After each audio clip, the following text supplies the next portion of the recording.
Good evening and welcome to the Board of Directors agenda meeting for the March 28, 2023 City Board of Directors meeting. This is our opportunity to review the agenda for our formal board meeting that will be held on April the 4th, 2023. First, I want to start with our presentation for the Ray Jean Montague Day proclamation. I do see Dr. Montague, who's here with us today. Where did he? Oh. We'll briefly go over it. Of course, this is also in recognition of the Little Rock Water Reclamation Authority, who have saw fit that we recognize this true hidden gem, and as we will proceed with reading. Ray Jean Jordan Montague was born in Little Rock, Arkansas, and graduated from Merrill High School in Pine Bluff and Arkansas Agriculture Mechanical and Normal College, what is now the University of Arkansas at Pine Bluff. And whereas inspired by a childhood visit to a submarine, she dreamed of becoming an engineer and was hired by the U.S. Navy as a clerk typist shortly after graduating college.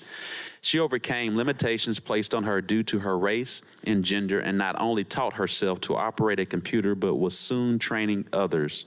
And whereas Dr. Montague used her computer and engineering skills to deliver the design for the USS Oliver Hazard Perry FFG-7 as the first ever computer-generated rough draft of a naval warship, which took her 18 hours and 26 minutes as opposed to the 2 years it took to draft the design by hand.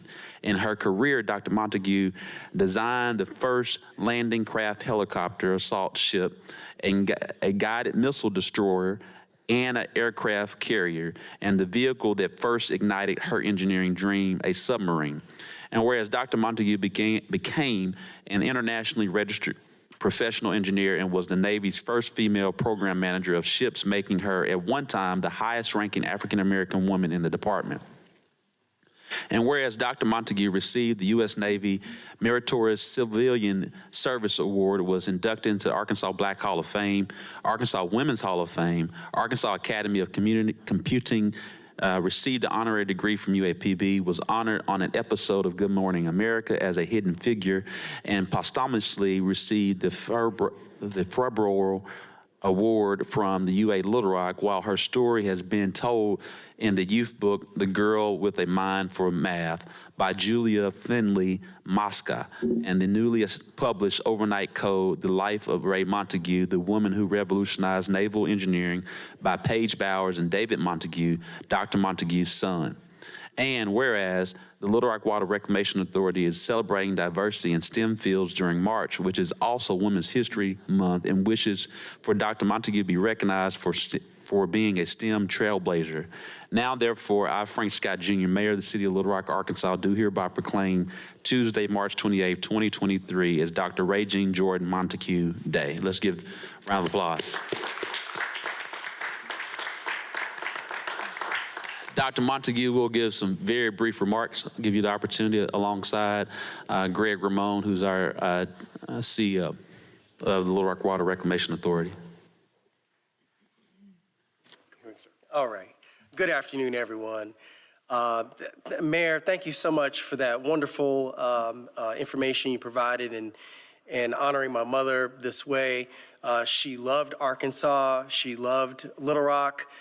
She loved UALR, where I work now, but she really just loved service. And to have this proclamation named after her, to talk about the service work that she did to honor our sailors and Marines and Americans generally, is always truly an honor. I certainly want to thank the City of Little Rock and also the Water Reclamation Authority for always keeping her and others in their minds when they're considering what to support. Thank you so much. Mayor, I just want to thank you for doing that. Ray Jean Montague is just an icon. We certainly want all of the girls in the schools to know what their opportunities are and what they can do. We were just at the Southwest Magnet High School, and we talked about 70 11 and 12th grade girls, and we certainly talked about Ray Jean Montague, and they were very excited about it. So thank you so much. Thank you. Let me come give you this.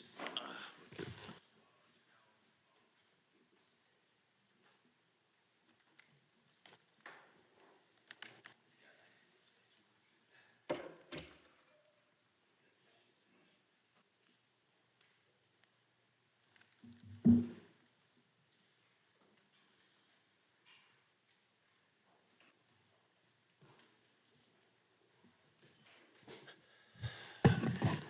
you again. We'll now transition to our first quarter kind of slash fourth quarter 2022, first quarter 2023 annual update on economic development from the Little Rock Regional Chamber of Commerce CEO Jay Cheshire. Members of the board, as you know, we got really caught in a whirlwind with the 2022 budget. And so upon scheduling, also want to make sure that we got this on the board. I want to give credit to the reminder from City Director Antoine Phillips that we had not gotten this scheduled yet, and want to make sure that that was on the schedule. So thank you, Director Phillips, for that reminder. Thank you, Jay, for the great work that the team that, you know, definitely over the last 4 years that the city is seeing a little close to 9,000 new jobs as a direct relationship of your leadership, as well as the economic development partners here in the city of Little Rock, as well as members of the city board and myself. And so it's truly a team effort. So I want to start off by commending you on the great historic work of what we've seen over the last 4 years with these new jobs, close to 9,000, and we'll give you the floor. Mayor, members of the city board, thank you so very much. Actually, because of the timing of this, I'm going to do something a little bit differently than I normally do. Instead of just a strict look back at what was before, we're not only going to do a little bit of a look back, but we're going to look forward for a little bit so that you can see what we're trying to do over the next 3 years. So this is going to be, sorry. Can you hear me now? This is going to be both a, here's what we've done, and also here's what we're looking at doing over the next few years. So I'm going to try to go very quickly. If I go through every one of these slides, it's going to be an hour. I don't think you want to be here an hour. So if you have any questions, we'll be happy to answer those at the not only the end of this presentation, but also anytime that you would like to visit with me or the team about it. So we talk about MetRock Forward, and obviously that's our economic development program. The city of Little Rock is a huge partner in that program. When we're talking to other folks about economic development, it's who we are, what our purpose is, and then why Little Rock. And you're going to see a little bit about this as we go forward. Folks are always asking us, what is economic development? And so what we tried to do is to give you an idea of what the services look like that your team at the Chamber provides for you on a day in and day out basis. This is not just trying to attract new people to the area. It's also existing folks that are looking to expand that need these services for that as well. Priority One is a good example of that, and you're going to see some others as we go through the presentation as well. You're familiar with our executive committee, and this gives you an idea of the vast array of investors who are partners, I should say, who are a part of this program as well. One of the things that I'm really pleased with, this is our current economic development team led by Jack Thomas, who happens to be with us tonight. We borrowed Jack, and some people say we stole him from the state of Arkansas, where he was at AEDC doing a fantastic job. Jack's come on boards leading the economic development team to even new and higher heights. On your bottom right, you see our very brand newest economic development team member, Tiana Smith, who joined us a little over a week ago. And you see that we're also out at this moment in time interviewing for yet another position that I'm going to talk about a little bit further in the presentation. So 2020 through 22, what did success look like? These were our big goals: 3,000 new jobs, $111 million in new annual payroll, establishing the career academies through the academies of Central Arkansas and all Pulaski County high schools, and then also taking a look at what the outside world at the regional and national level looked at when they saw Little Rock. So part of that was changing the narrative about what Little Rock is about. Here, though, is what the success looked like. So to put that in perspective, instead of 1,000 jobs every year for 3 years, as the mayor said, it's almost 9,000. In fact, it is close to 9,000 now with what we've done already this year. But you're looking at 28 project wins. Most of those came before you as you were approving whatever it is the project was, whether it was at the port, whether it was at another site. $289 million in new payroll annualized, and then $1.5 billion in capital investment. This is just a snapshot of some of those logos. So again, you can see both new companies coming in and existing companies expanding. One of the things that I like to talk about as I'm making this presentation, you know, it's one thing to do well, but it's another thing to do good while you're doing well. And I always poke and look at this Dollar General project as an example of doing well while doing good, because we've been able to impact food desert issues that we have obviously several city directors engaged in that work. This was one of the ways that we were able to help with that process as well, while at the same time obviously creating significant new jobs. It's a very diverse group of projects. For those of you that are familiar with Arcana Labs, it's a pretty well-kept secret here in Little Rock, but if you're into esoteric pathology and you need testing done, they do 40% of the testing in the entire United States here in West Little Rock. So that's a great example of a $30 billion expansion project that we announced last fall. Obviously, you're very familiar with the TREX project, and then you see the Dassault Falcon Jet meeting that we had with Commissioner Bill Walker and others at the London Air Show last year in Farnborough. So it's a real diverse group of companies, both from an industry perspective, a size perspective, and as well as from an economic development, new jobs perspective. One of the things that we've been focused on for the last 4 years is implementing the Academies of Central Arkansas in all of our high schools, to provide relevant learning for each student through the lens of something they're interested in. We had an announcement just this morning at Parkview where we announced Arkansas Blue Cross and Blue Shield as the pathway sponsor for Parkview, focusing on mental and behavioral health. Now think about that for a second. If you're in high school and you're looking at things that you might want to be, whether you're going to college or whether you're going strictly and straight into a career, you probably never thought about mental and behavioral health.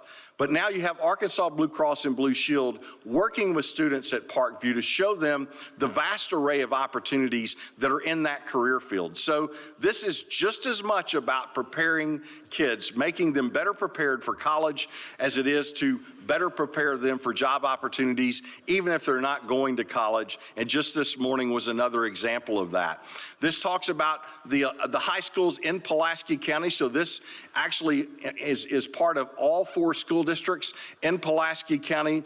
We are the 41st community to get to this level of implementation with the Ford Next Generation Learning aspect. We're the only community in America doing it in 4 school districts at one time. So this will allow our public schools in Pulaski County and all 4 school districts to be districts of choice. That's what this is all about. How do we elevate every opportunity for every child, not just specific children in an advanced placement course or what? This is for every child that's going to school in Pulaski County. I would show you that video, but it's basically a video of 3,000 ninth graders last November all coming together at the Little Rock Convention Center for the first ever in-person Career Expo, where we had 85 different entities, companies, and organizations showing those ninth graders what it was like or what they have available in terms of career opportunities in their industry. And it was extremely successful.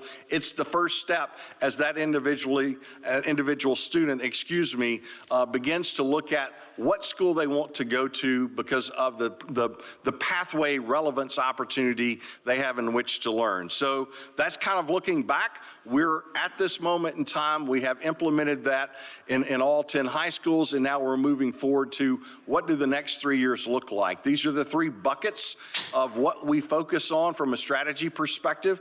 Again, I'm going to flow through some of these slides pretty quickly because you obviously can read them for yourself. We'll provide you the information, but I don't want to belabor the fact that there are strategies and objectives in all of these areas. This is an example of what our targeted industries are. And I always get asked, why these? And the answer to that question is because we can differentiate ourselves from the competition not only across this country, but across the world in these specific areas. And that's why everything that we're doing from a business attraction standpoint is focused on those specific targeted areas. These are some of those priorities and objectives. Again, I'm not going to work through each one of these, but this gives you an idea. If you look at our marketing plan for 2023, it's all based upon trying to implement the priorities and objectives of the business attraction piece, while at the same time focusing on who's already here. Because if we don't do a good job of taking care of those folks that are already here, obviously we're not going to be sustainable in having success and attracting new jobs and new capital investment and new companies, as you've seen over the last several years. So one of the major objectives that you guys have been huge partners in helping us with is in the next 3 years, we have a strategic initiative not only to complete the super site. Jack and I were on a conference call just a couple of hours ago as we're working through that process to create a 1,000+ acre site south of the port where we can locate a super project, a Ford Motor Company, a Toyota, a major pharmaceutical, something that is an investment of billions of dollars as opposed to millions. And we've never had while we've had some of those companies come and look at us, we've never had a shovel-ready site ready for them to consider, and because of that, we've just not been in the game. The most recent was the Blue Oval Battery project outside of Memphis. I believe it was a little over $3 billion. That's a site that was looked at by at least 8 or 9 other super projects, and they passed over it before the right one finally got there. Every time it was passed over, it was because it was not shovel-ready. They hadn't done this, or they hadn't prepared that, or all of the infrastructure wasn't there. We're trying to do all of that up front. You guys are huge partners in this with the funding that you've been able to provide for the port and for us to be able to go down this road and to create this type of site that will attract that type of project. So that's one piece. Another piece is we're out of other sites. We have one site at the port of 100+ acres. We have a project working on that site that we feel very strongly about and hope to be able to provide good information and a success in the not so distant future. But once that site's gone, we're out. So we're constantly looking at other opportunities to acquire property, to option property, whatever it might be. That's also part of this strategic initiative, and those sites need to be all around our region. We need to have our share here in Little Rock and Pulaski County, but we also need to have sites around the region because some of these major projects want their suppliers close, but not that close if they in fact decide to land here, which is why we want to have some of our options actually in adjoining counties. The other thing that you see at the bottom of the page there is the phase 2 expansion of the Little Rock Tech Park, and there's more information coming on that in the not so distant future. But to put that in perspective, throughout COVID, as you saw office buildings all across America empty out, the Tech Park stayed full all the way through COVID. And so we're attracting entrepreneurial companies just as we're growing entrepreneurial companies, and going to that second phase is extremely important in this process as well. There's entrepreneurship, technology, and innovation strategies that are a part of this whole overall process. There's also talent development, recruitment, and retention.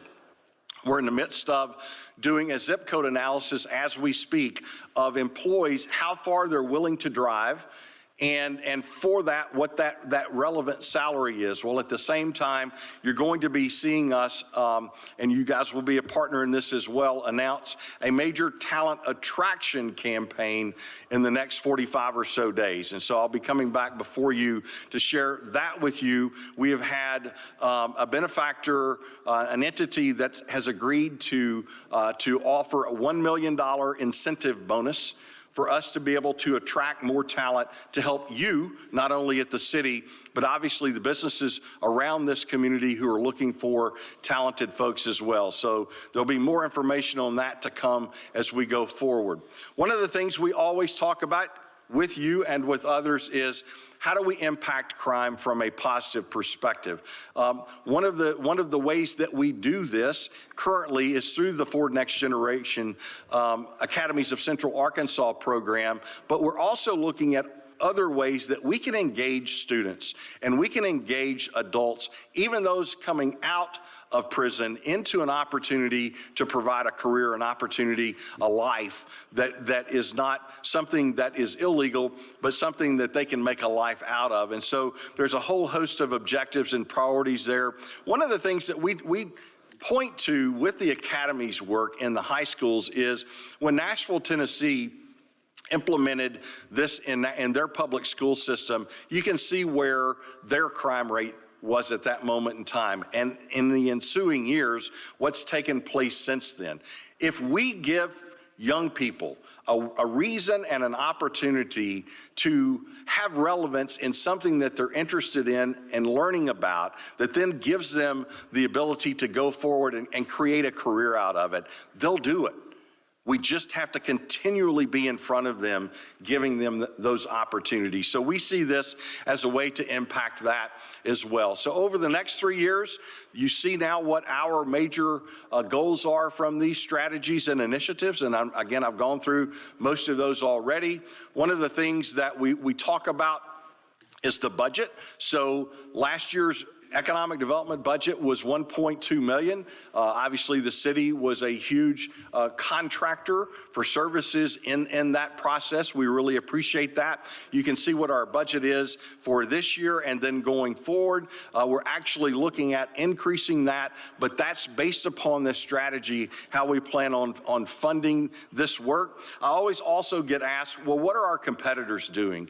And so this shows you this is not designed for us to say, hey, we need to be halfway up that list. This is simply designed so that you can see what our competition is doing versus what we're doing. I'll be the first to tell you that we fight well above our weight class when it comes to economic development success, and we're going to continue fighting well above our weight class. So this isn't about money per se. This just gives you an idea of the team that's working for you and with you and what we're competing with. And I've had folks say, but Jay, really, Kansas City, Chattanooga, are they really competitors? Well, interestingly enough, we had a project in Little Rock about 4.5 weeks ago now that obviously was all confidential, but they came here from Chattanooga. We're one of 5 final sites for this project. They came here from Chattanooga and they left here and went to Kansas City. So we compete with these people every single week, and that we just wanted to help people understand what that looks like. So basically that's it in a nutshell in terms of where we've been, what we've done together, and now what we want to do together going forward. The good news is, even through COVID, our pipeline remained full. It's never been more full than today. If Jack Thomas were standing here next to me, he would tell you we have to have more product. If we don't have product, if we don't have sites, then we're not going to be able to be successful. That's why what you've already done is so important. We appreciate you. Without you, we can't be successful. That's why this is a team, as the mayor talked about. But the reality is the future is extremely bright. The question is, how are we going to continue marching forward in which to grab a hold of that success, but also make sure that it's success for everyone, not just one part of the community or another part of the community, that this is a success for everyone. So with that, Mayor, I'll be happy to answer any questions that you may have. Thank you so much, Jay. Again, just want to commend you, your team, all of our economic development partners across the city, alongside the city board as we continue to grow our city forward. Clearly, the proof is in the pudding as it relates to the close to 9,000 jobs that have come before us these past 4 years, and very grateful for the partnership and the progress that we're seeing happen. Clearly, there's always more work to do as we want to continue to grow forward together. Director Phillips. Thank you, Mayor, and thanks, Jay and team, for always being responsive to me personally and to the city. And my question is, you showed a slide about targeted industry areas, and I guess a month or so ago, the mayor appointed me to the chair of the Downtown Density Committee, and we've had discussions about are we targeting certain parts of town? Obviously, the port is doing great, and we're going to continue to support that. But are there other parts of town where when you're selling the city, we can say, hey, we're trying to get X, Y, and Z in Southwest. We're trying to get A, B, and C in West Little Rock. We're trying to get D, E, F, and G here in downtown. Explain that process to us. So, that's a great question. Thank you, Director Phillips. First of all, one of the things that we've not been as engaged in the past as we are now is the retail aspect of our community. And part of that is because the state of Arkansas doesn't incent retail like other states do. And so typically when we've been engaged in a retail-related activity, it's been because it's a destination-type retail, a Bass Pro, for example. But one of the things that we recognize in doing work, especially in Southwest Little Rock and other places, is there are a whole host of areas in our community that maybe aren't a food desert, as Director Webb will talk about, but they're a desert of sorts of a whole lot of retail activity and opportunity that we believe we're now engaged with our real estate friends in the commercial community to look at ICSC and other opportunities to go and visit with companies that are looking for not a retail site, because when it comes to distribution, and we've seen that in other areas, when a company is looking at putting in retail opportunities, usually they're doing 4, 5, or 6 within an area. And so we're now using that as an opportunity to talk about other parts of the city in economic development opportunities that aren't the industrial or office, but more the retail related, and trying to bring a package of those kinds of opportunities to the region, to the city, as opposed to one-offs of this company versus that. Good question. Director Hines. Jay, thank you for that report, and I appreciate everything you guys are doing. I know you talked about Ford and those guys, but I sure would like to see a big semiconductor plant out at the port. Director Hines, at our annual meeting, we had the opportunity to have WW AFCO Steel and their CEO. A lot of people don't realize, because that's a well-known Little Rock company, but that's a company that's done that type of construction and development all over the world. It's not just here in the U.S., but it's across the world. And I looked at Rick, their CEO, in the midst of that conversation and said, we've got land, we've got plenty of water. Why aren't we creating semiconductor opportunities here? And the answer is there are conversations happening. Obviously, that's a very specialized scenario. It's important because of what we see in the world economy today and the lack thereof in terms of chips and things of that nature. But that's certainly an area that we're trying to delve into a little bit deeper. I did catch the foreshadowing at the luncheon that day. Thank you.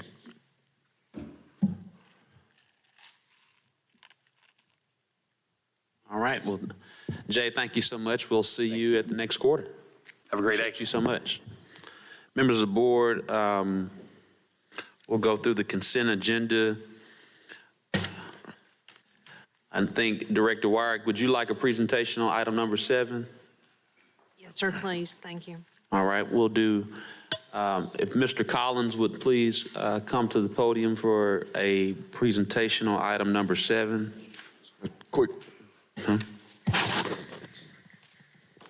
I'm sorry. Director Miller? The consent agenda, you said we'd go through it. Did we just go through it? Yeah, I didn't hear any questions, so I went straight to 7. I'm sorry. I did have one question on resolution number 2. I'm sorry. All right. Hold on one second, Mr. Collins. All right, Director Miller? Thanks, Mayor. I need to learn how to raise my hand. I'm certainly supportive of this cost-sharing agreement for this trail, but when it comes to fiscal impact, when I'm reading this, it doesn't, did we budget for this? I don't see where this is coming out of some budgeted, something that has been budgeted. So is this a new item that we're gonna have be sharing with the county? Where are these funds coming from? I guess. We'll first bring Director Honeywell to answer that question. Good evening. I apologize. I didn't hear all the question, but because I was walking in here. But Where the match comes from, that was designated in the 2023 budget. We knew this was coming, and if you remember, we have a grant match fund that we outline in the budget, and this is one of those items. So we did set aside the money. Okay, because the write-up and the rest of the items shows there is a number where this is coming from. It shows in the budget. This does not show where this is coming from. But you're saying it was budgeted for and it's coming specifically from some. Yes, it's in the budget. There's a grant match allocation column area, and it'll be coming from there.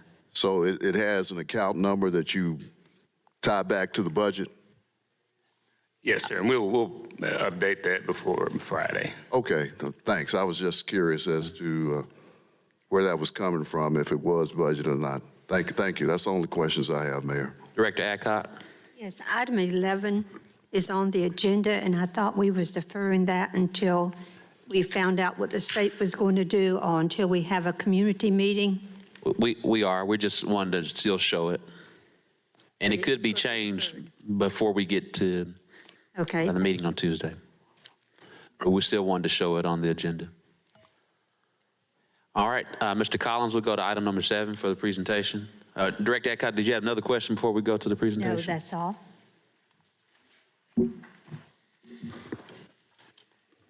If we could bring up just the ordinance, I'm going to refer to some of the stuff in there. Mayor, Vice Mayor, members of the board, this act was passed by the state in 2021, and it was to encourage home-based entrepreneurship and to remove unnecessary barriers to working from home, and for the purposes is their title for it.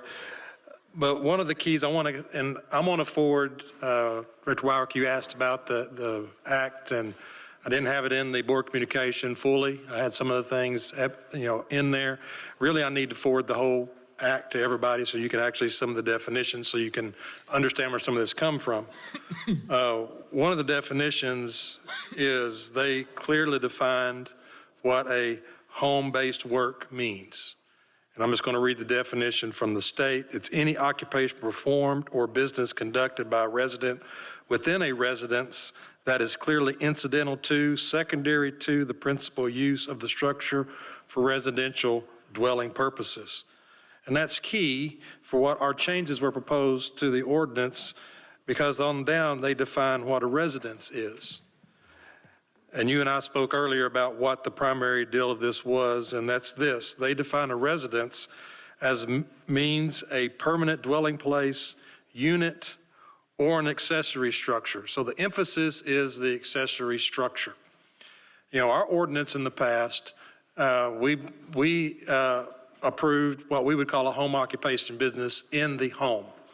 If you wanted to have it in the accessory structure, garage, type of scenario other than the home, it had to go as a conditional use permit, or the extent what it was, it might have been rezoned to a planned development. So the other things that are in there that I did put the experts is that we originally did have We can't restrict it except, they can only be restricted to the following, and they have a big list, and I did provide that in the write-up, and that was that list I provided. Essentially advertisement signage. So you can limit the size of signage on there, and I think we already do on there. We have it in there for a nuisance, for home occupation. In here in the state, it's nuisances including without limitation odor, which we have, excessive dust, which we have, smoke, vibration, noise, light, heat, glare, or similar disturbances. It can be a health, fire, and safety code. So in other words, if it has to do with something that's against the Arkansas Fire Prevention Code, a use, we could restrict that. Traffic, parking, that's in there, we restrict that, so we didn't change a lot of those. Protections for children, elderly, and the infirm. Limitations on the number of employees, customers, and tenants at the residence, and we do that. We talked about intensity, in there. So again, public prohibitions on limitations related to public health, safety, and welfare, and licenses and regulations that apply to business without regard to location. So what we started last year to do is we went through that act and went through our ordinance, and we tried to remove those sections accordingly. And one of the main ones that aligned with a lot of the others is the removal of ours that said it had to be in the home or it could not be in the accessory structure, because that is a clear definition that's inclusive, that we can't limit that. It is considered the residence that a home occupation can be in. And so it went to the Planning Commission. It passed 8 votes for, 2 were absent at that meeting. And we talked about several things, and really it boils down to use. It still would limit certain uses that we would consider business. I think an example I've put out there, which would kind of explain it, if somebody wanted to repair grandfather clocks, that individual, and they wanted to do it in their garage, I think that's a home occupation that we would support as that. Now, if that same business, repairing clocks, grew, and there was a huge need for the repair of grandfather clocks, and all of a sudden, instead of repairing 1 or 2 a week, he has to hire individuals, or shipments start to increase where it becomes a nuisance or a parking issue, then that has gone outside of the home occupation. That would be a business and needed to be rezoned. And that would apply to some other items that we've discussed, which is, somebody was repairing their automobile in their garage. Well, they can do that. They can actually do up to 4 repair and sale before it kicks into a definition as being an auto dealership. But that would not mean employees. That would not mean addition of that. It's the intensity. There's other things in there that we could regulate, the odor, the noise. There's also be timing on there that we could still regulate underneath that home occupation.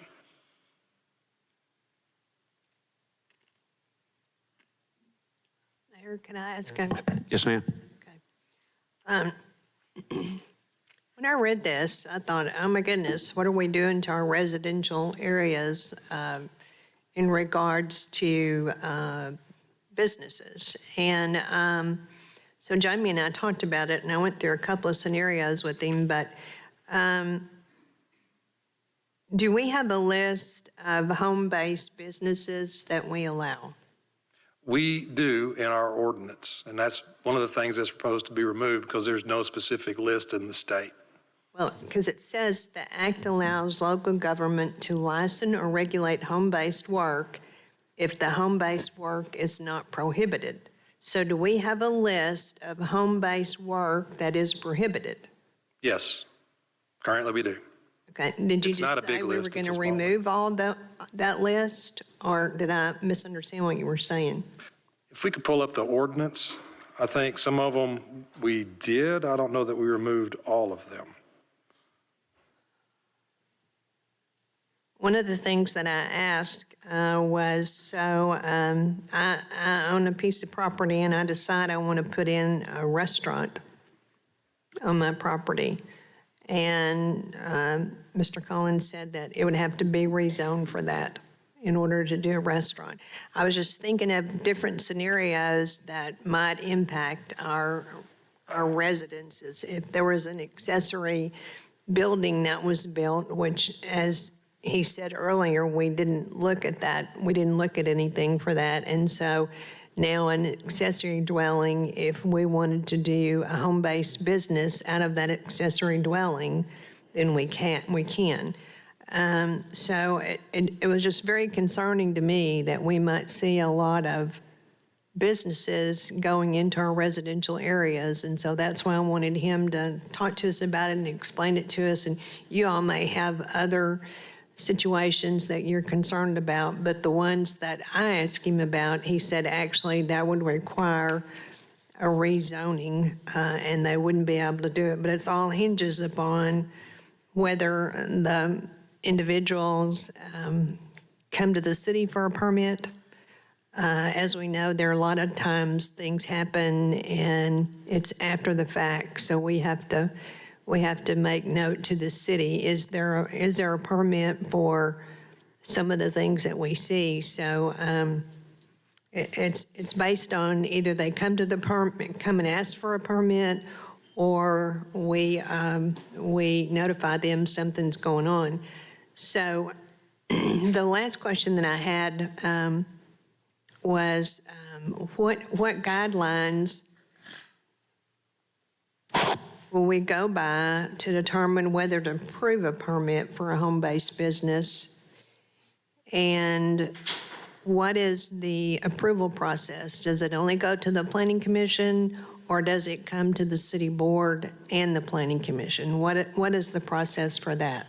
Okay, and I'll get, if I may talk about what we do have in here for Okay. prohibited, so everybody can understand.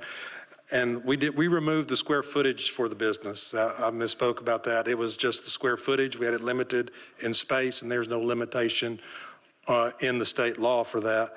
We currently prohibit 12 uses as home occupations: barber shops, as it lumped in with beauty shops, animal hospitals, dance studios, mortuaries, nursery schools, private clubs, small appliance repair shops, restaurants, and that was one you and I did talk about, stables or kennels, animal grooming, engine or motor repair shops, and paint shops. So that is a list, and we did not propose removal of the list. I was looking at the ordinance. The removal was dealing with the space requirements. We did have space limitations, and that's not in the state act for that, so we did remove that. Now, as far as the process, home occupation is approved at staff level per the code today. It is through what happens when somebody applies for a business license, or we get notified and we go investigate and see if they're operating a business. We review it for this home occupation guidelines that we have. One, is it on that prohibited list, yes or no? Two, is it actually a home occupation per these guidelines that we set? And there is a list of ones that that are directly permitted, by the way, and so we look at those. But then we look at, there is requirements that essentially that you will not involve accessory buildings, for one. Remember I said that accessory buildings, now the state throws it in the description that says that is allowed under their definition of home occupation. But one of them is stock and trade shall not exceed 10%. That's one we removed. Requirement to cause or use consumption on premise of any food product. That's some of the things. So once we go through and look at what is allowed use and what is not allowed use, then we sit down and see what actually is it. Because some things that are in here that's not necessarily listed might be a professional office, as in a attorney's office or a doctor's home office or engineer's office, those types of professionals. It's not in here. So we look at, does it create noise? Are they having somebody visit? We look at those other standards, the parking, the additional employees. Are they going to have 5 employees? Is there no employees to it? We're looking at the intensity for that approval. So for a home-based business, I thought you told me earlier that they couldn't have employees for it to be a home-based business. Well, that's the restrictions that the state says that a city can apply for that. And so it depends on what they're doing. If their employee happened to be, if it's a home-based business and it's a professional and their employee just happened to be their spouse or significant other that lives in the home, I don't know that we would take that into consideration as being an additional employee. But I was thinking about an attorney's office and multiple paralegals that, Yeah, and that could be, once they get to multiple and the parking and the intensity of it, yes. so that there's a possibility then, based on your review, that they would get a permit for a home-based business. That is a possibility. It depends on the number and what they're trying to do in that location. And do you have anywhere written where there is a number of how many employees you would accept in a home-based business? There is some in there about, Is it in the act or, I mean, I haven't seen the act, so. well, I'm going to send the act to everybody so you can see it, and let me pull up. Does it describe it in the act? I just didn't have enough information to be Yes, really ma'am. comfortable with what this is doing. And I understand the state has given us this mandate, but I just want to make sure that our subdivisions and residences are protected to a certain extent, because that's where they live and they don't expect a business next door. Yeah, they don't set it. They're saying that we need to set it, the limitations. We can only restrict it to limitations on the number of employees, customers, and tenants at the residence. So we have to restrict that number. They're not restricting the number. But we don't have any rules or ordinances set up that says how many people are allowed or not allowed. Not for every home occupation, no. Proposed home. There are some in here that limits it based upon, like, if you're tutoring somebody. I think there's a limitation to the number of students, like a music instruction is limited to 2 students at a time. We have that. We have just standard tutoring. That was music instruction. But I do not see that we're setting a specific deal. We just say that it does not, there's a lot of that does not require, and I do not see anything that sets a specific number for every home occupation. Okay. Are we premature in trying to do this because we've come up with some things that aren't really outlined at this point? Well, I would say it's not premature to the point that we have to start allowing accessory structures as part of home occupation. Whether it's written in the ordinance or passed or not, that is a requirement of the act. So we would not be able to limit that. If you're asking, do we need to go through and do a study of every possible home occupation, what we would allow? Specifically, we don't have all the home occupations list of every home occupation we would allow. Well, That we don't have, and we don't have the specific number listed for every home occupation. We don't have that currently. Okay, you brought up the attorney thing. That means that he can set up his office in an accessory building and he can have a wife that's a paralegal, but then he can have ultimate numbers of employees that work in this accessory building. But yet the state has said that it's up to us to limit that. So, I mean, I'm just not comfortable with where we are. My goal in this is not to be an obstructionist, but to make sure that our neighborhoods are protected from business uses. No, I understand, and this amendment is not removing what we currently do as far as that number. Because there's also home occupation businesses that their employees may not even be located at that address. It may be all online. So that's the point I was trying to make. I don't know every occupational use that we have, that we can talk about a specific number of employees. We're really looking at intensity of that site, that location, and are they coming in, they parking, they using the facilities, are they creating a noise, are they using up on-street parking? Is there instead of being one truck delivery per week that's dropping off the person that's repairing clocks as opposed to 10 a day. I mean, that's what we're looking at. And I don't know that we could, I can look into that and see what we could modify to change some of that stuff to try to hone that in on the number of employees at the location. I don't know that we could, for now at this time, say that we're going to limit X number of employees for all these uses. I think there might be verbiage that I could work with staff, come up with, and send it to city attorney to review to look at what that intensity may be. But I don't know that we could specifically limit it for every possible use. What we're talking about is we got a home-based business that can extrapolate into a business, but yet we don't have any rules to determine when it becomes a business versus a home-based business. And I think you said in the act that it's up to the city to determine what that level is. It is, and currently we Director don't Wire have that. and Jamie, maybe I can help us. Question one thing, Jamie, do we have a timeline on when we need to do this? I know this was No, passed. in there's no 21. timeline. It was just proposed because I wanted to clean up this ordinance, this section of code to align with what the state had adopted and passed. And secondly, since there's not a timeline, does this help us understand this maybe? This is only aligning our ordinances with the state law. We can come back and limit and or restrict later after getting counsel with the city attorney.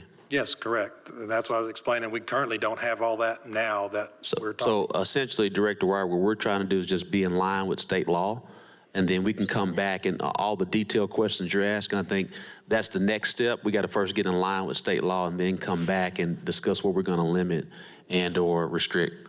How many home-based businesses do we have come in and extrapolate into a business before? Yeah, we don't know that information. That would take a lot of time. No, I'm just saying, how many, okay, we passed this today, and then Mr. Collins does his review, and maybe he does set up some limits. How many of them come through the pipeline and get approved by staff before we actually have what the rules are? That's what I'm concerned about. Director Wire and Mayor, I think it might be wise to put this off until the next meeting in April. You've raised some questions I want to look at. We may allow something without limitations and then decide limitations should be X, and if a business is already in operation, it's going to tell us that we've taken something from them and we're going to have to pay for it. So it might be good to defer this for 2 weeks. I really think we're premature in trying to get this done until we have some rules, and according to what the act says that Jamie read to us, we have the ability to set some limits. So I'm just concerned about it. I think we should hold off. But just want to be very clear, in the meantime, there's still, while we're operating outside of what the state wanted us to do, there's still going to be businesses operating. I just want to make sure everyone's clear until we get this done. Well, we've done it for 2 years. You know, we've worked outside the law for 2 years, so. Yeah, I agree, but sure we don't like to work outside the law, so. I understand. I mean, I'm just been made aware of this new law in the last few days, and so I just have concerns what it's going to do to our community and our neighborhood. Sure, we'll get it deferred, Jamie. But again, members of the board, we do our best. As Emily's going to give a legislative report, we have to comply with state law, and we'll do our best. And sometimes you just got to comply with state law and then come back and deal with a lot of the other details that we're discussing right now. Thank you, Jamie. Thank you, Jamie. Sorry. Mayor, Such a pain. Mayor, I had my light on too, please. Director Adcock. Yes. Are we going to defer this? If not, I have a bunch of questions, just like Director Warwick had. We've already deferred it, Director Adcock. It is going to be deferred. Yes, ma'am. Okay, until when? We don't, with all the questions we just received, I don't know if Jamie's going Just to. withdraw until such time that the city attorney can review, and we'll put it back on a future agenda. Mr. Collins, if you'll call me, then I'll give you my list of questions too. Yes, ma'am. Thank you. All right, Director Phillips. Yeah, thank you, Mayor. I had a question on number 6, not particularly as it relates to number 6. I'm supportive of the temporary entertainment district for a 501 day. But I was curious, and maybe this is a question for our city attorney, and maybe this happened before I got on the board and I just missed it. We extend the temporaries a lot, and I'm okay with that, but is there a reason why we just don't make a permanent entertainment district for these areas that keep coming back to us? I think the entities haven't asked for a permanent time period, and so that's why we haven't made it permanent. Once we do that, we have really not much to say about it. Okay, so, but there's nothing preventing us from doing that if they wanted it. I guess is really my question. I guess Director Campiris has, you want to respond to me? Are you asking a question? You want to ask a question, Director Pierce? I'm gonna tell him why we did it that way. Yeah, go ahead. When it was set up, we had one entertainment district we made permanent, and that was the River Market. Then it was successful, and in order to have control over it, we put it in like that. You theoretically could go back, Bruce, and make them all the same. But when we started, the idea was that it took us, 4 years to get to this point? And it was made for the River Market and down there. It was made because of the hospitality industry. The other people saw it successful, so Soma, the Heights, Hillcrest, all the other areas, and it has been limited so we have some control over what's going on there for 2 reasons. One, it makes us understand what's going on, and 2, it helps the police, because if they had just a blanket thing, then the coverage of that area becomes much more difficult permanently, and so that was the whole thought process. Okay, that provides some context, and I'm supportive of them, and there's definitely not a critique of the entertainment district, but I know we see them pretty often on our agendas, and I'm just like, well, we're going to keep extending it, why not just make it permanent? And that's the whole reason. And is that, Bruce, is that pretty accurate? Yes. Okay, well, I understand that. Thanks, Director Campiris. That's all I have, Mayor. Director Hines? Thank you, Mayor. Just had some statements and questions on our financial reporting ordinance. And I apologize because I was out of town coming in late on our last agenda meeting, so I didn't get to ask these, and I appreciate my fellow board members and mayor, you all deferring this. I guess to go one step further, having met with Director Miller and Director Linehan on this issue, we understand the need to try to simplify the reporting for her based on the software they work with, but it's creating a conflict on the reporting we need to act as fiduciaries for this corporate entity called the City of Little Rock. And I think the balance we've struck is not meeting my satisfaction, and I'll explain why. The reporting that the GASB standards create is strictly to deal with the audit. Auditing the city for financial performance to GASB standards does not give you the reporting you need from, I would call it, a managerial standpoint, the managerial accounting you need to look at what's going on a monthly basis to financially run the city. And that, I think we're leaving a big hole in that. And I don't know how it's fixed, because my understanding, and Director Miller, you can correct me, was meeting with Sarah was that the software, the current financial reporting software we're using just does not lend itself to easily generating the reports we need to run the city on a monthly basis. And so I think that's where we're at. I think we've made some strides, and we'll get there. But, when you go to just reporting on changing the the ordinance where we're not going to get fund balance reports anymore, and we're going to a budget balance report. The fund balances, and somebody can correct me if I'm wrong, that's our checkbook.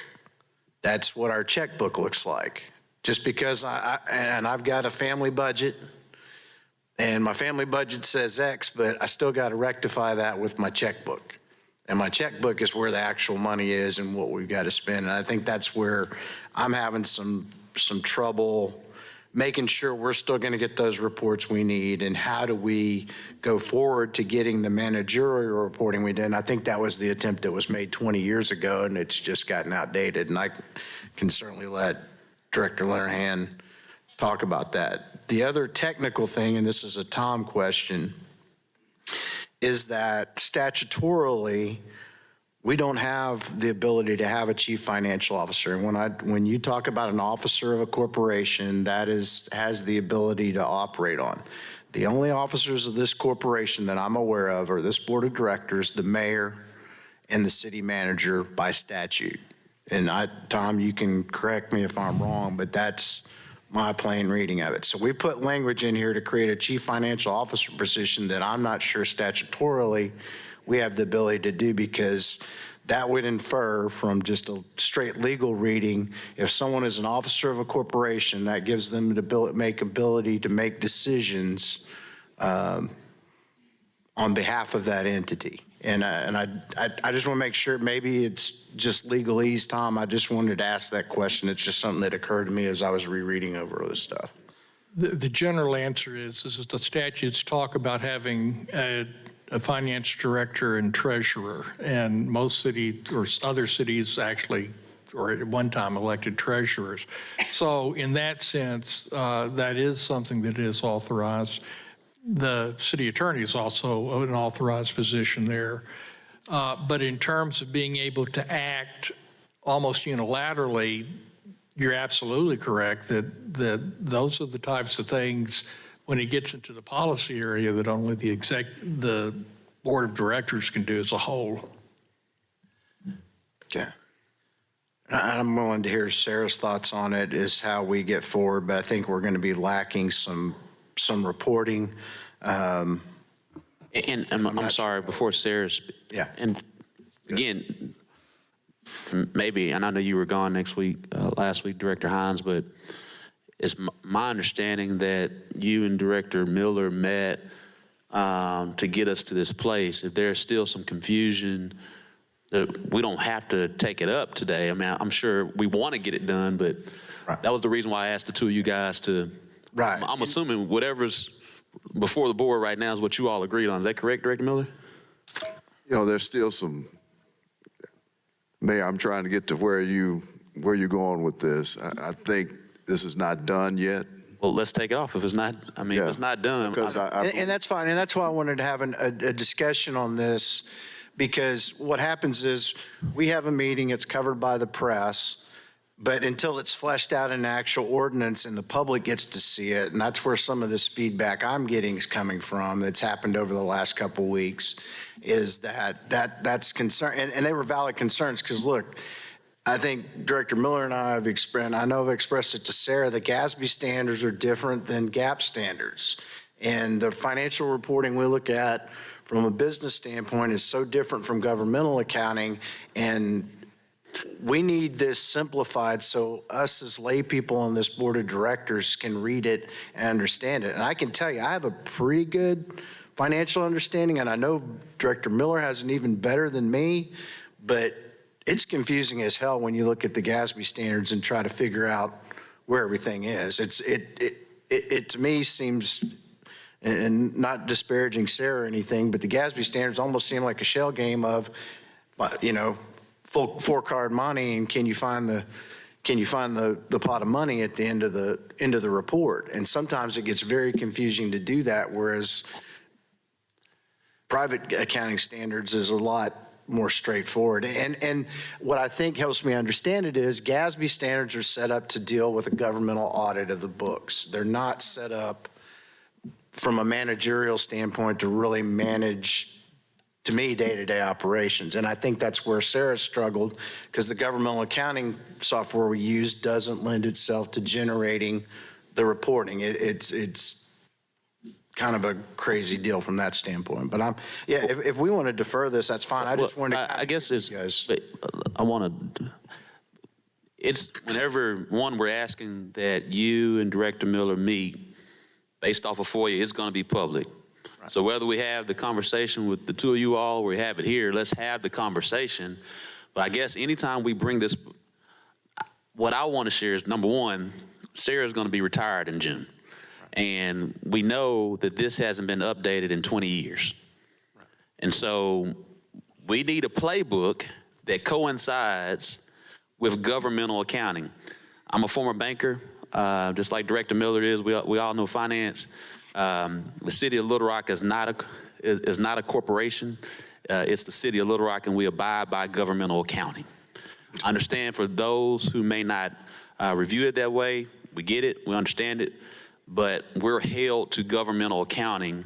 We're not held to business accounting. Granted, there are some gray area between both, and you have to understand both from that standpoint. But what I'm asking is whether it's Director Miller and Director Hines in a public meeting, because it's going to be public because the two of you all are meeting. Let's figure it out. If we need to do it here, let's figure it out as well, just so we can move forward, because this hasn't been updated for 20 years. As it relates to the, I think the attorney is all, I think everyone knows the city board is the fiduciary responsibility as it relates to the budget. But as far as the day-to-day finances, that's between, which ultimately has to be approved by you all ultimately, that's between myself, the CFO, and the city manager as we operate this city on a day-to-day basis. Clearly, the reports and what I'm hearing from you, Director Hines, is you would like a more user-friendly report that you understand that may be different than GASB. I think that's more aesthetic than is what we put in the ordinance, because those are two different things. Because what you're going to probably hear from Sarah is whatever's in the ordinance is going to have to comply with GASB, because that's what they're held standard to based off of the audit. And I guess that what I'm saying is for us to act, granted, the day-to-day may be run by you guys, but we can't act as fiduciaries if we don't understand the financials. Correct. No, I'm with you. And that's what I'm saying. And to not be able to see our fund balances, which is basically our checkbook ledger, then I think we're flying blind. And I want to trust everybody, but you know, I'm an old Ronald Reagan trust but verify guy. Yeah, but for 20 years, again, we're waiting on, we want to get the board, yourself. All I'm asking is. I think if we can defer it for another 2 weeks, I think we've got a good framework here. I just need a few more I's dotted, T's crossed, and I think hopefully we can figure out a simple solution to it. I'm not trying to make this more complicated. I'm just kind of telling you where I'm at, and because I missed the last agenda meeting and was on vacation last week, you know, these have been brewing, and it's all because once we put it out in public, I started getting comments from people that helped originally craft the original finance ordinance. And it was done because we had issues with how the finances were being reported to the board of directors at the time. And I don't want to make sure we're not setting up a trap. And what's happened is we've set up an ordinance that worked for a while, and because it wasn't changed, it's gotten out of date and we're out of compliance because, and I think we're 3/4 of the way there. And as with anything, the devil's in the details, and I've got no problem with deferring this and having some more meetings, Director Miller and Sarah, and having the press there. I'm glad we have the press there because otherwise the public doesn't know what we do. Great, so we'll figure out a time to defer, but I know Sarah wants to say something. I would like to clarify one thing, though. I think there's a misunderstanding. First of all, fund balance is presented for every fund on every financial report we release, and it's there. The issue is in governmental accounting, not every fund is accounted for the same way. That's not something determined by the City of Little Rock. Our monthly reports are not in GASB standards. The only report we issue that is in full GASB compliance is the annual comprehensive financial report. Our monthly fund balance reports for the governmental funds are a modified accrual. It's very much the checkbook budget type thing that Director Hines is referring to. There's some slight difference because it's not cash basis. And in fact, 20 years ago, when this constituent helped draft the ordinance, forbidding cash basis is one of the things he put into it because it's the most easily manipulated. So all of our fund-based, governmental, tax-based funds are on a modified accrual basis of accounting, which is near-term revenues that are available and near-term expenditures. Our enterprise funds are run just like a business. Our software is not governmental accounting software. Our software is business software. And the problem is the business software does not account for encumbrances correctly. So when this board approves a resolution to spend a certain amount of dollars on a certain purpose, that encumbers those funds from the budget. It says those funds have to be spent for this purpose. You can't use them for anything else. We are supposed to, under governmental accounting, fund-based accounting, not the GASB standards, include those encumbrances in our monthly expenses. And businesses don't do that. So for us to do that, right now, we have to manually pull that in. We have to run queries to capture it as of a certain date and time, pull it into the monthly expenditure reports. Our reports, they are fund-based all year long, but different funds are accounted for differently, and that's prescribed legally. Your waste disposal fund, when it's charging a rate for a service, you want that to run for like a business, because the fee you charge needs to be able to replace your capital assets. It needs to be able to cover the cost of operating that business from soup to nuts. A general fund operates more like, the whole point is to demonstrate budgetary compliance, which is a governmental concept. It's not a business concept. And so, for example, when you send your child off to college, very rarely will you send them with a check for $100,000 to complete their college education and say goodbye.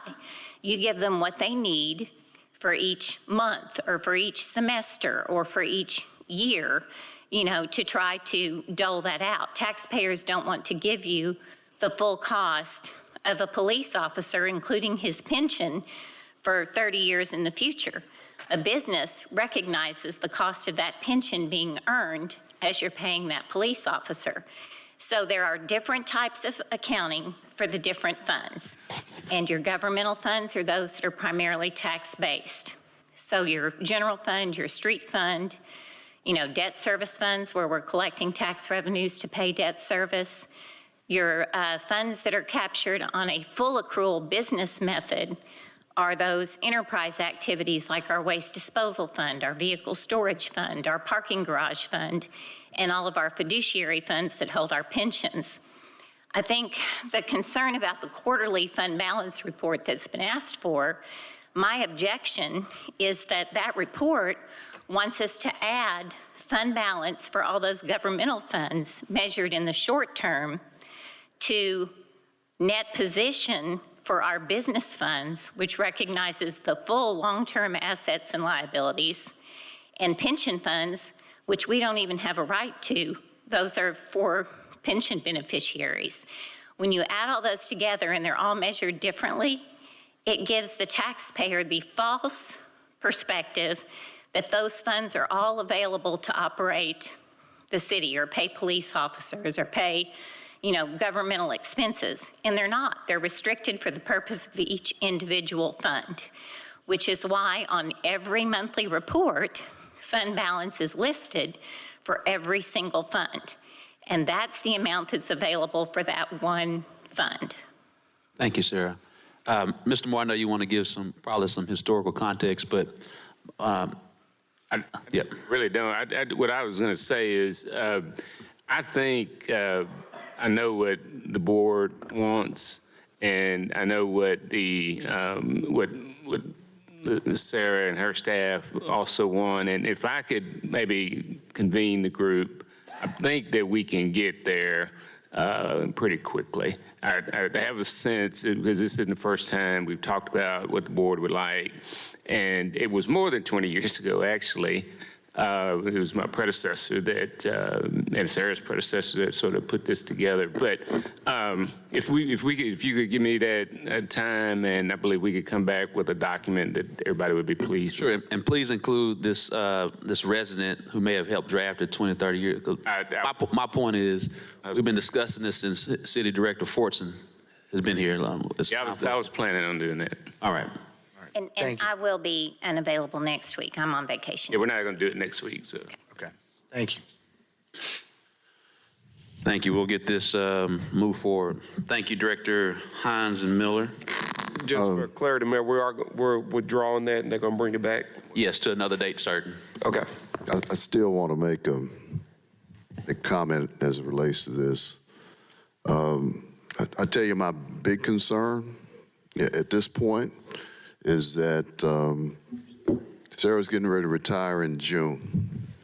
And I'm not sure what our plan is. I'm sure we're looking out that far, but we're getting ready to lose her. We're getting ready to lose a week with her next week. And so I think we obviously don't want to be caught flat-footed as we are talking about structurally changing how we report the information that we report. And certainly also, I know the software that we have is good software. I don't know if we are using all the features that are on the software that we have. So, I think there's obviously some training issues that have to go on, but losing our director of finance in 3 months, I'm concerned about that based on, what we're trying to do at this point and knowing that she's leaving. That's my big concern. So just so you're aware, Director Miller, we are actively looking for her replacement. The goal is to have her replacement hired at the very least by May. So they'll have a working month with her. Director Linehan has shared that, once she retires, she'll be available to kind of help coach that CFO. Clearly, as you can imagine, someone who's been with the city of Little Rock for 18 years, there's things she's forgotten that she still has in her head that, it's going to take a quick phone call to her and she's going to be available from that standpoint. So the plan is to have the replacement hired by May from that standpoint. And secondly, as it relates to, as we're talking about the software, and we'll have another conversation about this, but long term, we're going to have to replace the current software anywhere. So it's actually kind of a good timing that you're going to have a new CFO who's going to have to implement this new ERP system that takes into account human resources, finance, fleet, and IT. And that's going to be a huge undertaking of about 2 years as well. So there are different components that are somewhat interrelated. But that's definitely top of mind. We're going to try to have someone hired by May as well. But again, I think Mr. Moore is going to try to get with some of you all maybe this week before she goes on vacation. And again, I just stress the importance for members of the board. We've been doing this for 2 years. Let's figure it out. We want to make sure it's something that you all are comfortable with reviewing so we can move forward together. Thank you. Director Richardson, did you have your hand up? No, man, I should have taken it down by now. All right. Guess we now can go to report. So just for the record, we are deferring to another date certain, item 10. We are also deferring item 11 to another date certain. Item 7 has been deferred to another date certain as well. So 7, 10, and 11 members of the board have been deferred to another date certain. We'll now go to Mayor, just keeping with the rules, I think you're going to, because the board voted to defer item 11 until this meeting, May the 4th, what is it, what's April meeting? April 4th.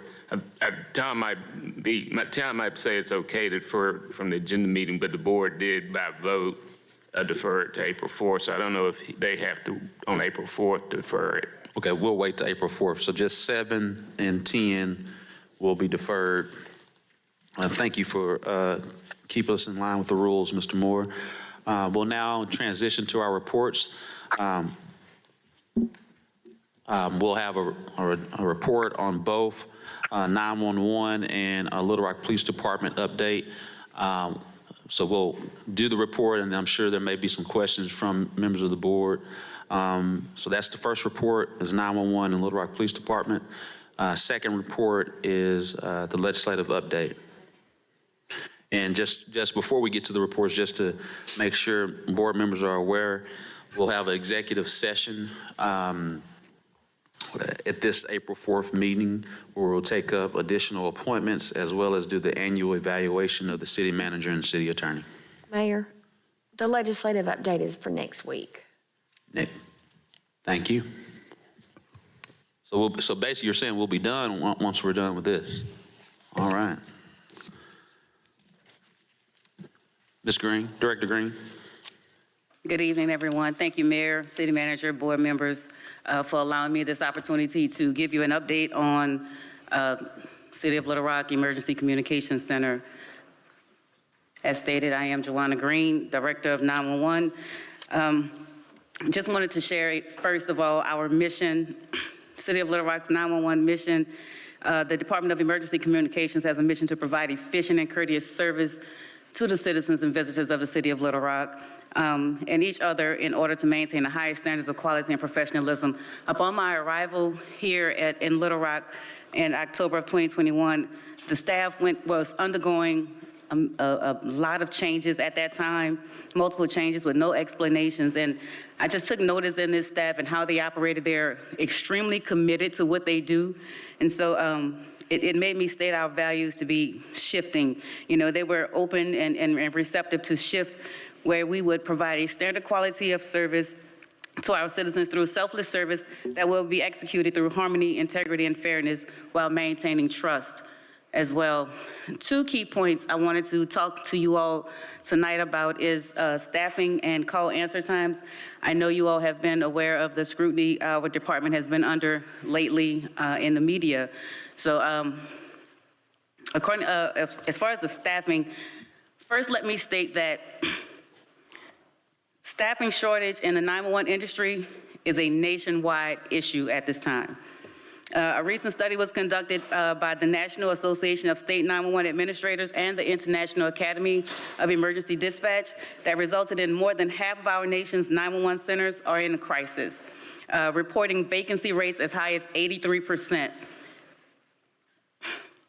And that's for a myriad of reasons, not enough money, better opportunities, other places, stress on the job, better hours, things of that nature. And so it forces the emergency communication centers across the country to invest a lot of money into training and hiring folks and mandatory overtime. But that's only the symptoms of the problem. That is not the core problem. You know, we have to, in my opinion, I think we need to invest more in professional development, empowering our folks to become leaders, enhancing their skills. This will help mitigate those issues, but we have to do this collectively in a better workforce recruitment, retention, and most importantly, some support. We support each other internally all the time, but support from our leaders and even our recognition from the public, things like that matter. This is a thankless job, and these folks work hard. So as far as it relates to City of Little Rock staffing, we are authorized for a total number of 65 individuals in our department. We currently have 33. As you can see on the slide, there's a breakdown of the authorized numbers. I want to point out It's a common question, how many call takers do you have? How many dispatchers do you have? Call taking and dispatching is a skill set, not just a title or a position.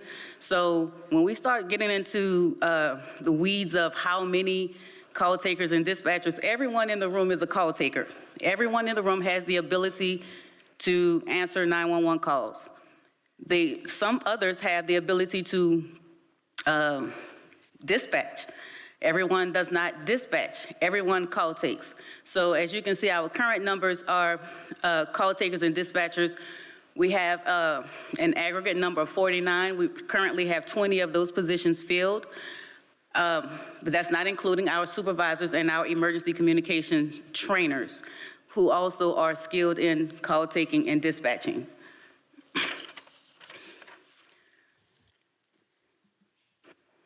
So when the City of Little Rock 911 Department was under the leadership of the Police Department, there was a staffing study conducted by the Center of Public Safety Management, and it stated that the 8-hour shifts were insufficient, inefficient, and poses challenges. So they recommended an alternate schedule.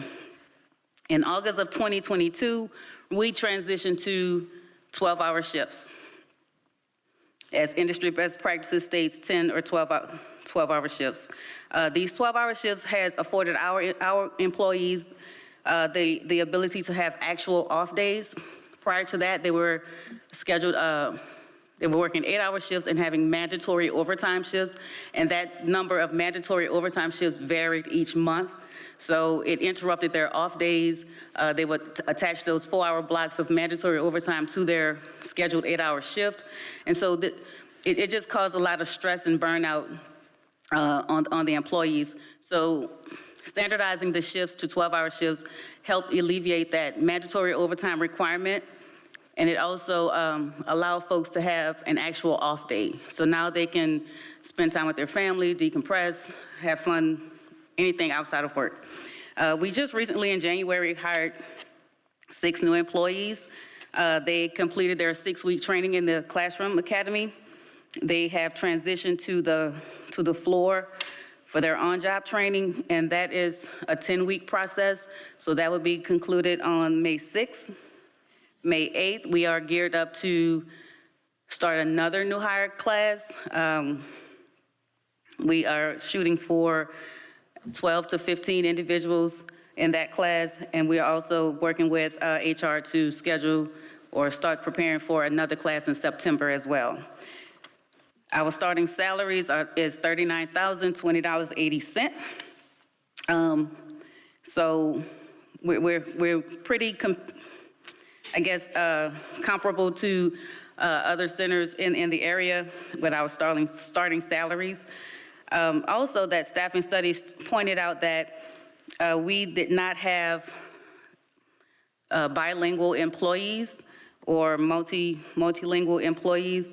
And as most jurisdictions, Spanish is that most common language of second language.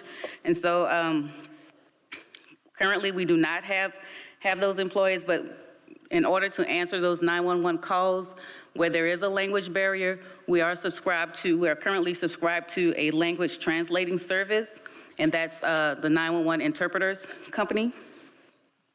And we have identified this issue, so we are participating more in job fairs and working with other departments. We did a job fair some time ago with the Department of Diversity, Equity, and Inclusion to kind of target those individuals and get their, and encourage them to apply as well. Our call answer times. First thing about call answer times, it's important to understand that there is a national standard for call answer times that states that 95% of our 911 calls should be answered in 20 seconds or less. I have listed on the slide here our total monthly calls that we have received since the beginning of this year, and our average answer time, our average time for answering those 911 calls in 20 seconds or less is currently at 70.36%. Last year, we finished the year with 79.02%. When we talk about the call answer time, it's important to understand that there are going to be some calls that are what folks like to say unanswered. The term in the industry is called abandoned, but most times it's a matter of the individual is hanging up. But that's semantics. So the abandoned calls, when the call is unanswered, we are required to call that caller back and make some kind of contact with that caller. Our average callback time is within 2 minutes or less. So we have, it's also important to understand the numbers that are called back. We call those numbers back only if they are available to call back. So understand that everybody now has cell phones, and most times those phones are not eligible numbers to call back. So it can be those government-issued phones or a phone that's out of service that's only capable of making emergency calls. Things like that, we cannot call those numbers back. However, it does not prevent us from trying. One message I would like to make clear to the public is do not hang up when you call 911. So the way the system is designed, you call, you're in a queue, the available operator will take that call. The longer the call is in the queue, the longest available operator will take the next call. If you hang up and you call back, you go back to the bottom of the queue. And so it starts all over. So most importantly, do not hang up. That concludes my slides, but before I step away, Mayor, I just want to take this opportunity to recognize my team, my staff, all the individuals of the Department of Emergency Communications for their hard work, their commitment, their dedication. And I want people to understand that this is a thankless, faceless job. And we're not just sitting there waiting for the phone to ring. These folks are ascertaining and analyzing information every day to help the person who's having the worst day of their lives. And so they do this, they come in every day, they do it with no complaints. You know, it's long hours, it's shift work, but they're all dedicated and committed to what they do. And I just want to find some time to let's catch them doing it right. You know, there are many opportunities that things are done right, and that's never highlighted. So when there's a plethora of complaints or something coming in, we make that a big issue, and it is important that we address the public's statements. However, let's also understand that these are human beings who are also citizens of the city, who may also take a call from their own family member or someone that they know that's on the other end of that line, and that's never highlighted. So I just want to take this time to do that. Thank you. Thank you. Now, Chief Helton. We're going to do questions at the end. I shared that. I mean, it's one joint thing. Good evening, Mr. Mayor, members of the board, Vice Mayor Webb, City Manager. Before I start my presentation, I want to, sorry. Yes, ma'am. We're going to take all questions after the whole presentation is done. Thank you, Chief. Yeah, before I start, I want to send from the men and women of Little Rock Police Department, our thoughts and prayers to the families of those who were involved in the tragic incident in the Nashville Covenant School incident. And I also want to commend Chief Drake on his leadership and the heroic efforts of his personnel that responded to that tragedy in a manner quickly to resolve that situation before it got any worse than it did. Tonight, I want to come up and just kind of give you a brief overview of where we're at almost to the end of the first quarter of 2023 for the police department. At this time, we are a negative 4% overall crime. Our violent crime is currently down 3%. Property crime is down 4%. When we talk about our violent crime incidents, the one thing that is up right now is our robberies. We're up 11%. Reason being, at the first part of the year, we had a couple of incidents where we had some multiple robberies.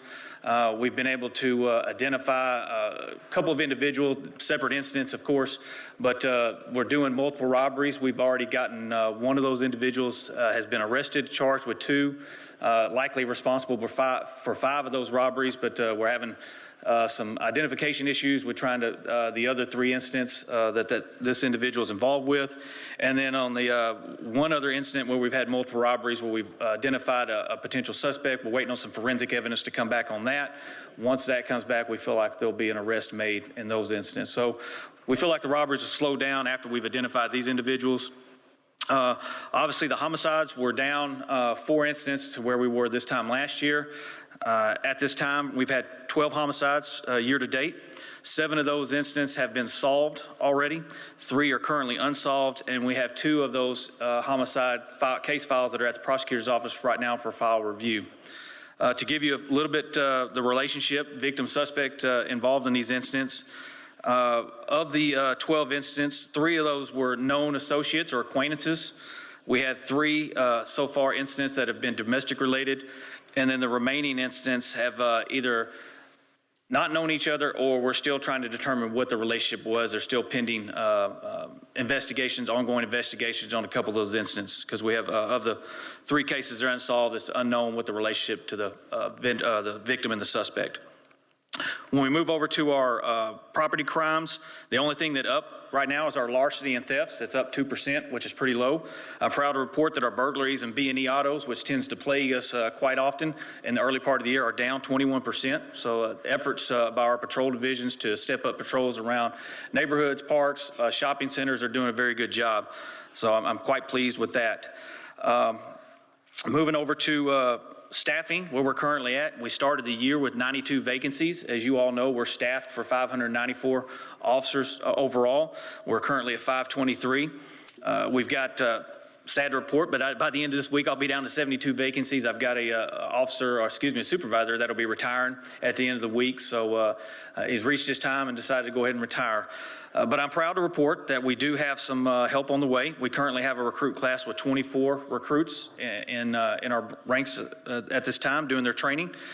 Feel fairly confident that hopefully all 24 will graduate here at end of July, first part of August, I believe is when they're slated for.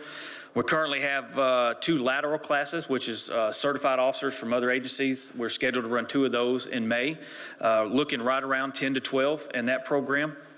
And then we'll start another recruit class in August, hopefully between 30 and 35. So ideally, if you look at where we started the year with 92 vacancies, there's a good chance by the end of the year we'll be down between 30 to 35 or 40, so which is a remarkable turnaround compared to where we start the year. So things are looking really optimistic, so I'm happy about that. Our efforts for our real-time crime center are doing very, very well. I think everyone on the board has had an opportunity to, at one point or another, schedule a tour to come in and look, and you all have provided a lot of feedback for us. But our efforts there are registered cameras at this time. We've had 525 members of the public that have gone online and registered their cameras, and we have a 539 integrated cameras with not only our city cameras, but other stakeholders, businesses that have come online and registered their cameras. So over 1,000 cameras so far. We're excited about that. Our goal for the end of the year is 4,000 with some good efforts with, I know Dr. Kapiris has been very supportive of us with our work with the local hospitals and some schools and some other entities where we feel fairly confident we might hit that 4,000 mark, if maybe a little bit more. So very, very optimistic there. Where we're looking at as far as April, what we have kind of teamed in the beginning, we know we have our quarterly neighborhood meetings that will start in April. First one will be at 12th Street. I believe it's the second Thursday in April, and then each week following will be at Northwest, and then we'll finish up with the Southwest Division. Got several community meetings coming up. I know I'm at several different luncheons, and I know I'm at the Southwest Community Group next Thursday night, so we'll have a lot of activity coming up. Our demand for going out and speaking to the public is pretty high right now. Quite pleased with our recent promotions, which you've all saw here in the mayor's newsletter. It went out yesterday, promoting 2 assistant chiefs. I have Assistant Chief Andre Dyer, who's with me here this evening. Assistant Chief Troy Ellison. So those are, we've solidified our chief's office, which I'm proud to say it's very happy for me to get some support up there. And then we also did 2 major promotions with Lieutenant Hinesley and Lieutenant Farley, both being promoted to the rank of majors, with Lieutenant Hinesley being over 12th Street Division and then Major Farley taking over the Southwest Division. So very happy with our command staff, where we're at and what direction we're moving. Some other things to look forward to in the coming next 3 to 4 weeks. Well, the chiefs and I will sit down next Friday to begin the reorganization of the department, which you all will be provided a report what that's going to look like probably at the one of the May meetings for the board to kind of give you what direction we're going to go as it's based on the staffing study. So that's the goal, to get that in place before the summer hits. And that tendly is a busy time for us. Our youth advocates are doing a tremendous job right now, working with not only various groups within the city, our internal youth organizations, youth groups, and then also with the Little Rock School District. Dr. Washington and Janisha Grant have been doing an outstanding job networking, trying to target our youth and figure out what programs we can get to target that group to make sure we're getting involved, getting them off the streets. That way they don't get caught up into anything during the summertime, and make sure they're really giving them the skills and opportunities to be successful in life. So I'm really optimistic in the direction they're heading in. Other than that, I wanted Chief Dyer, which I know this is probably on you all's mind, the issue with caravanning and things. Chief Dyer is going to head up, since he's over Field Services Bureau, that will fall under his realm. So I wanted him to come up and talk just a little bit about caravanning and kind of our plan. I won't give out, I've instructed him not to talk a lot about tactics and things that we're going to do, because obviously we don't let that out, but I definitely wanted him to give you a little bit of overview when it pertains to the car caravanning. So, Chief Dyer.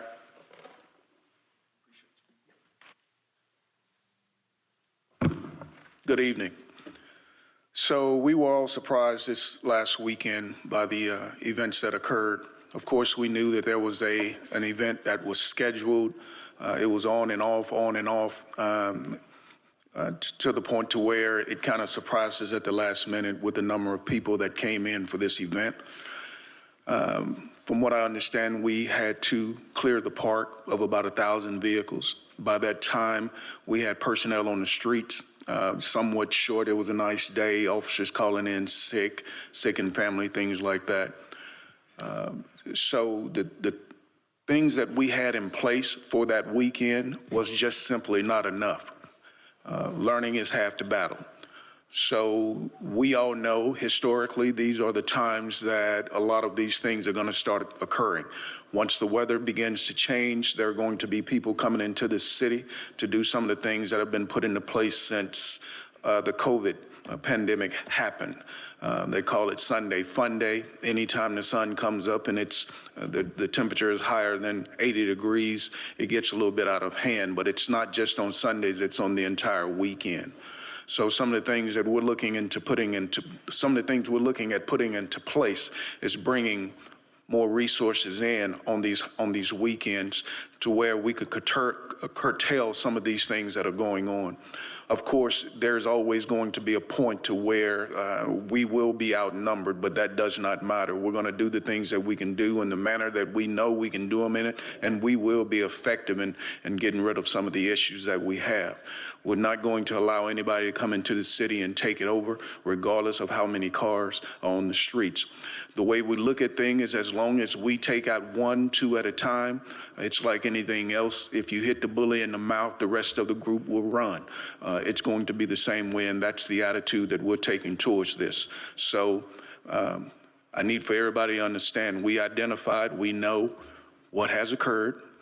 That's an event that has occurred. We're working on trying to make sure that does not occur again in that manner. There could have been a lot of lives taken out there on that night, but thank God the number of lives that were taken was limited, and I'm not selling that short.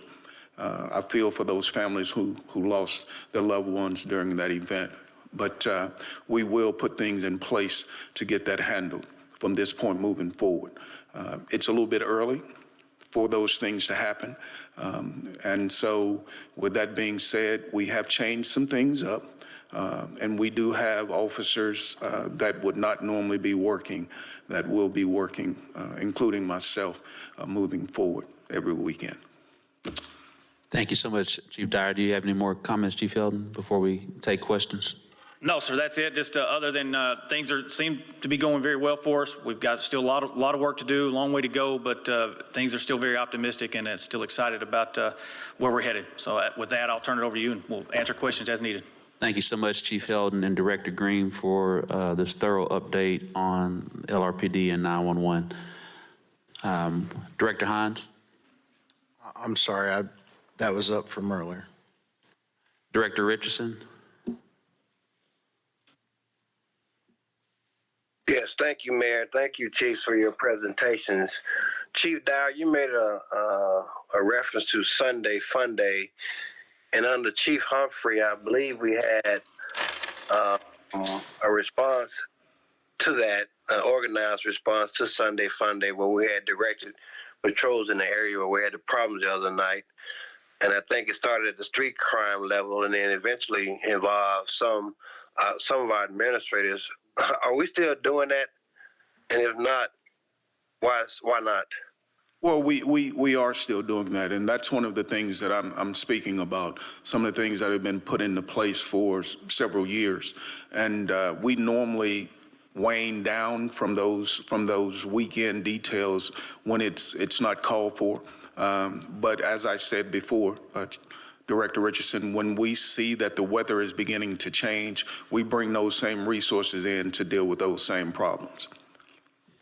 So I'm being misinformed when I'm told that internally from our police department that we're not doing that anymore, or we're not doing it at the level that we were doing it when we first started, because it was totally, really, for the most part, concentrated in the area where we had those problems the other night, and you could visibly see the responses, and it wasn't just Sundays. I think it started at Friday at 7 p.m. and went through Sunday through around 2 or 3 a.m. where we had heavy police presence. And of course, it required some overtime and a bunch of 12-hour shifts, but we didn't certainly see what we saw the other night. So we still doing it at that same level.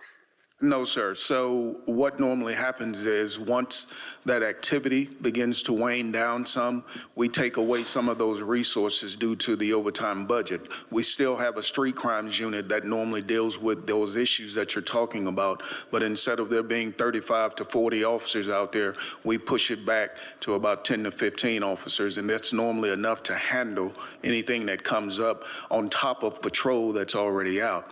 So now, since the weather is beginning to change, we know that we need to get those numbers back up to where we had them before to deal with this large amount of people that are coming into our city from all over the state to be a part of this drag racing and caravanning issue that we're having. Yeah, and I think you made a good point earlier when you said that it wasn't just the weather this time. We had an event that we weren't expecting as many people as we had, and then once we dispersed them, that's when we started having the caravanning, which has been problematic in wards 1, 2, and 6 for quite a while now. And I thank you for you and what you've done as a major and all your ranks at the police department and Chief Helton as well. And I want to thank our 911 operators, who I think are doing a wonderful job under some duress that a lot of us can't even anticipate or even fathom, given what they have to hear and deal with. So I think I want to tell the young lady I appreciate your work and your team and your department and what you guys are doing. And I just think Chief Helton as well, I think we need to be a little bit more proactive in terms of how we address these issues that are going on in our community. To go back to Jay Chester's point when he did the chamber presentation, if we're talking about economic development, you can't separate that from public safety, no matter how hard you try to spice it up or sugar it up or put icing on top of it. Those two are interlocked. You can't divorce public safety, I think, from economic development, and that's a reality we all need to recognize.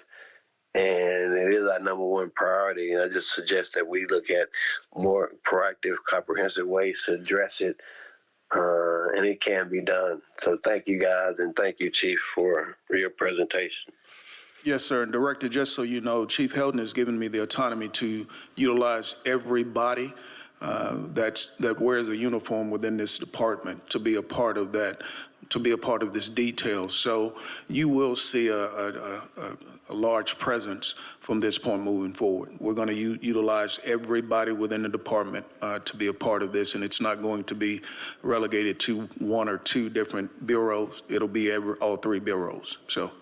That's great, and Chief Helton was wise to give you that autonomy, because I have full faith and confidence in your ability to address this and help us solve and resolve some of these issues that we're dealing with now. So I commend him for being sagacious enough to give you that autonomy, and I have full faith and confidence in your ability to do that and your knowledge of what's going on in the community and connecting the community to address that, to do that. So I think that's a great opportunity for us, and hopefully we'll utilize it to our best advantage. Yes, sir. Thank you.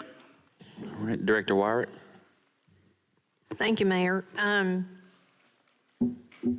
Chief Elton, I feel like I was in a locker room getting us sports talk when you came to us and gave us all the information about the exciting things going on in the police department. You're very positive, makes me feel better. I know we're not healed. I know we've got a long way to go, but I do feel good about the effort that you're putting in. Major Dwyer, I think he's doing an excellent job. He's my neighbor, so I have to compliment him.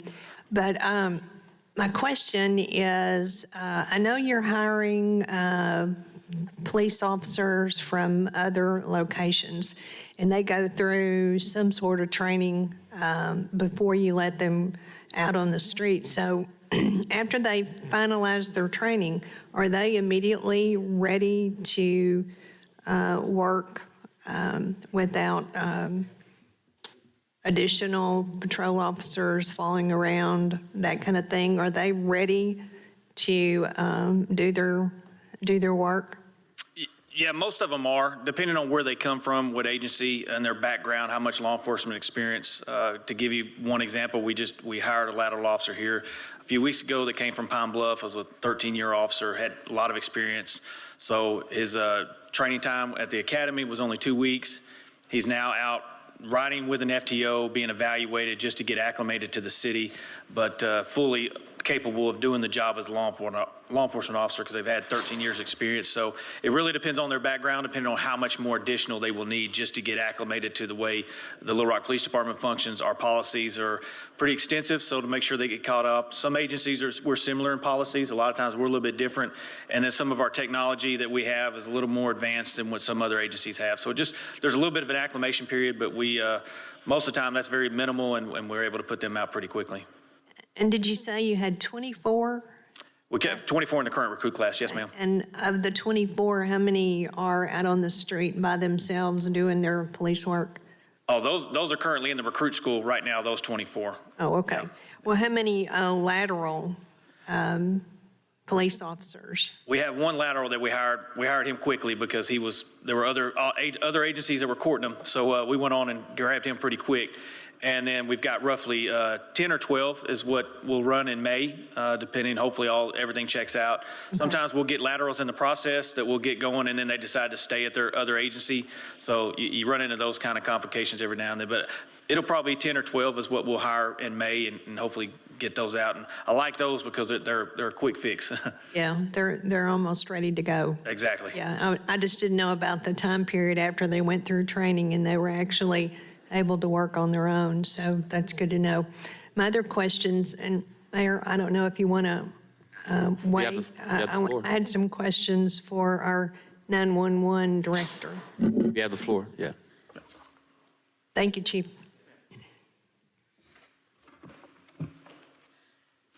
Yes, ma'am. Just met you tonight, I think, for the first time, so I'm excited you're here giving us information about the 911 center.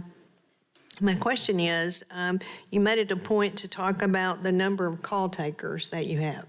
Okay, if I looked at the screen correctly, it looked like you have 53 call takers, and then you have some other staff that are able to take calls? No, I have a total number of 49 positions in call taking and dispatching. Currently, I have 20 of those positions filled.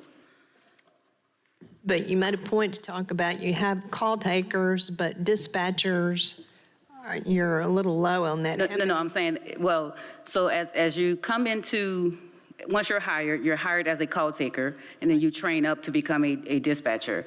Right. That is a process that has been recently changed to make it, excuse me, an option to become a dispatcher simply because everybody can't do it. It's a skill set, right? So everybody can't do it. However, those who express interest, we provide the training and move them on to getting that skill. So how many actual call takers do you have? 13, I think it is. 13? Yes. Okay. I don't know. As far as like just having that skill of call taking only, I think it's about 13 of them, yes. But again, everybody in the room has the ability to take the calls. Everybody is a call taker. Okay. And how many is that? That would be 29. 29. 29 of our current staff. Okay. Well, the press made a point about an incident that happened, and there was only one call taker there. And I thought that was why you were trying to say that everybody's a call taker, and I have, a certain number call takers that are available to take calls, but they don't all dispatch. So now you're saying you have 29 that are call takers? The call takers and dispatchers on the report is call takers and dispatchers. I currently have 20 collectively, 5 supervisors and 4 emergency communications trainers. That total of 29, all of those people have the ability to take calls or answer calls. Answer calls, okay. Yes. All right. One of the things that I remember from when Laura Martin was there, I visited at the 911 center, and just because you're getting an audible ring on your phone, which most people are reporting problems from cell phones, just because you get an audible ring doesn't mean it's hit the 911 center yet. And I guess that's still true today. That is correct. That's just the how the phone works. Yeah, because they got to hit the tower, and then they got to get to the tower and get to you. Yes. And so I've heard that 4 rings is probably the average amount of rings that you would get before you would hear before it would hit the 911 center. Can you validate that?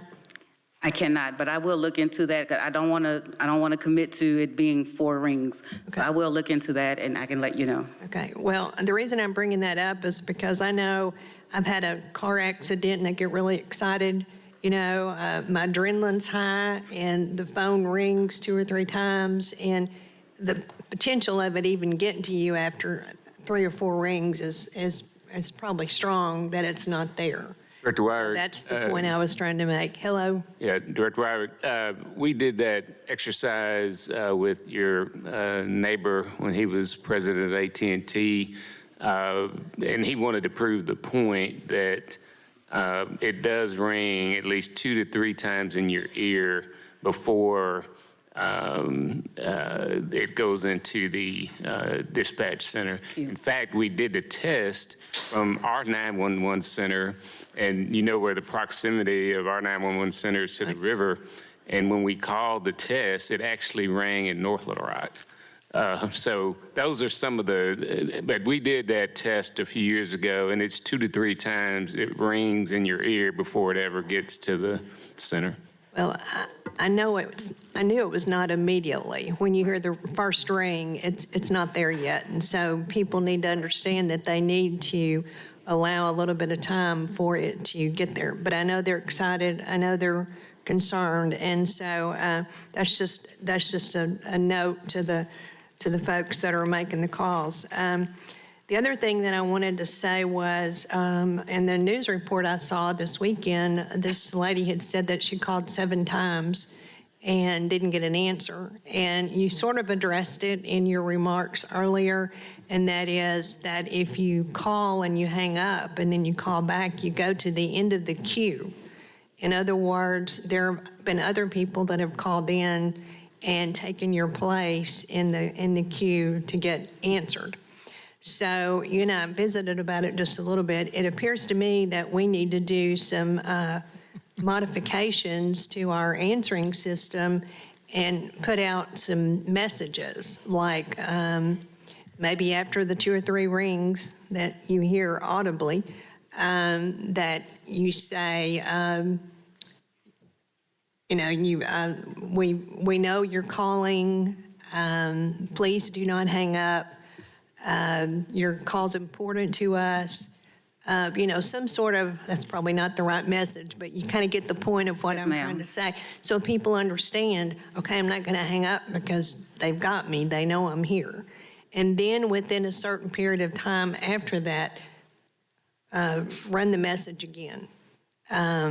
There are some auto attendants that say you're second in line or you're first in line or things like that. Something to let people know that they have entered the call center and that your call will be answered.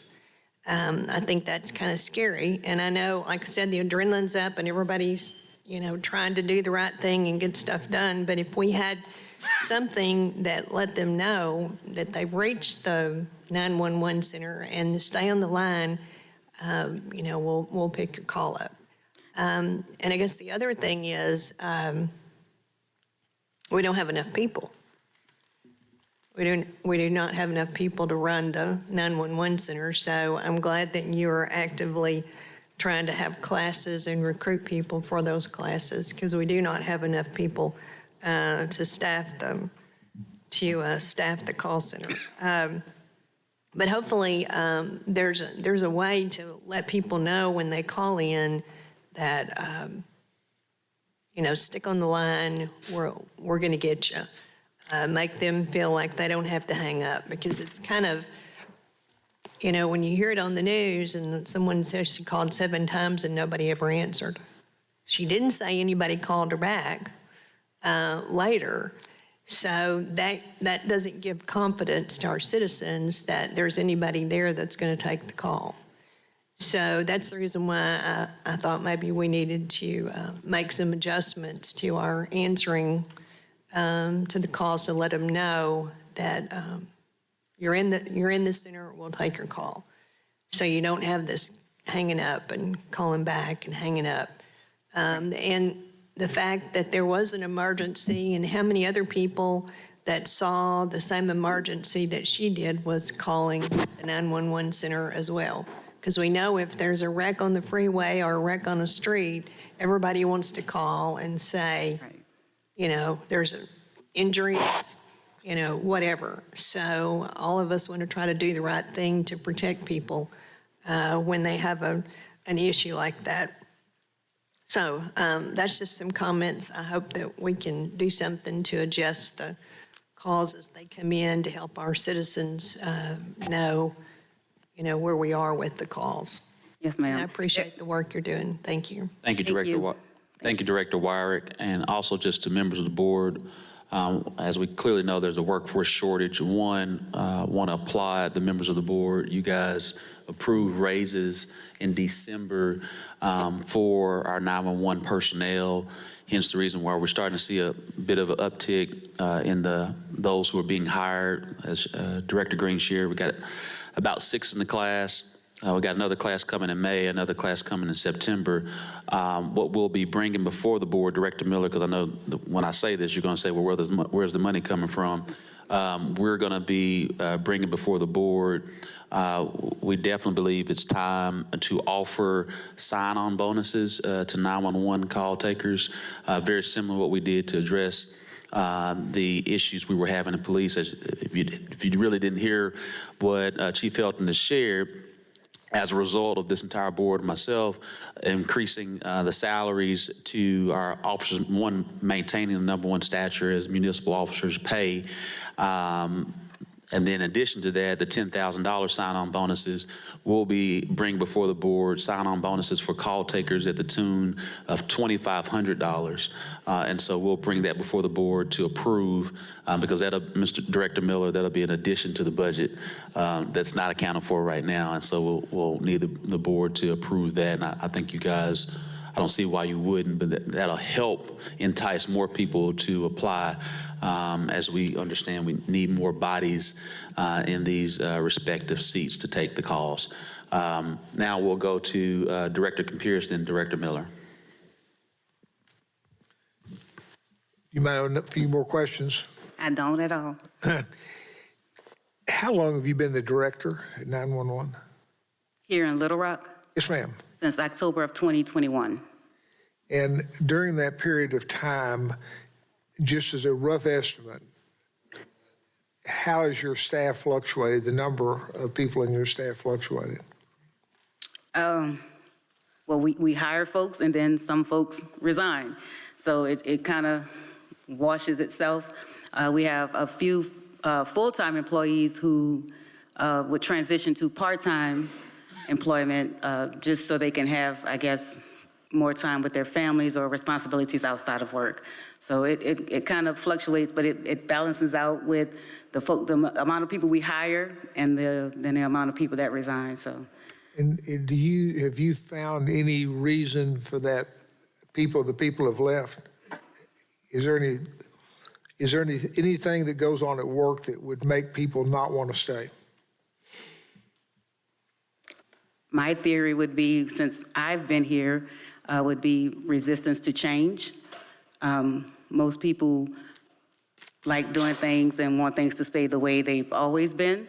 So having some change come along and shake up some things for individuals who feel like they've been in the position or been on the job for some double-digit number of years and they're not open to change. So in my observation of the operations of this center when I arrived, there were just some things that needed to be addressed, holding folks accountable. You can't just allow everybody time off because they requested it, right? So when you start holding folks accountable for their actions in their position, for them to take action with their subordinates, some people resist that, right? So the final result is resignation. However, I am optimistic that we will fill these positions. We're introducing new technology. This has piqued the interest of a lot of our current employees at this time. We are introducing a protocol system to answer these calls and ask the right questions in order to send our resources into a safe environment. We getting a lot of buy-in with that with the current staff, and so they're wishing it had been something like this had been done long ago. So the folks that stay there, and in my mind, those are the folks that's supposed to be there. So and we're moving along with that. So you feel like your staff is stabilized now? You just need to build on it. Absolutely. Okay. What was the employees' thought about going to a 10 to 12-hour shift? Not many people in this room have worked 12-hour shifts, but I have. And besides Kathy, she works 24-hour shifts. But what was the feeling about that? Initially, it was actually we did a poll with the employees, and some people was like, yeah, let's do it. When do we start doing it? Some people were kind of resistant to it. However, I have nearly 25 years in this industry, and I've never worked anything less than 10 hours. So it is industry's best practices. And so once I introduced it to the employees, gave them viable explanations and how we can fill those gaps of what we need on the operations floor while still allowing them time to have that work-life balance with their families on their actual off days, they saw the benefit of it. And so now it's working.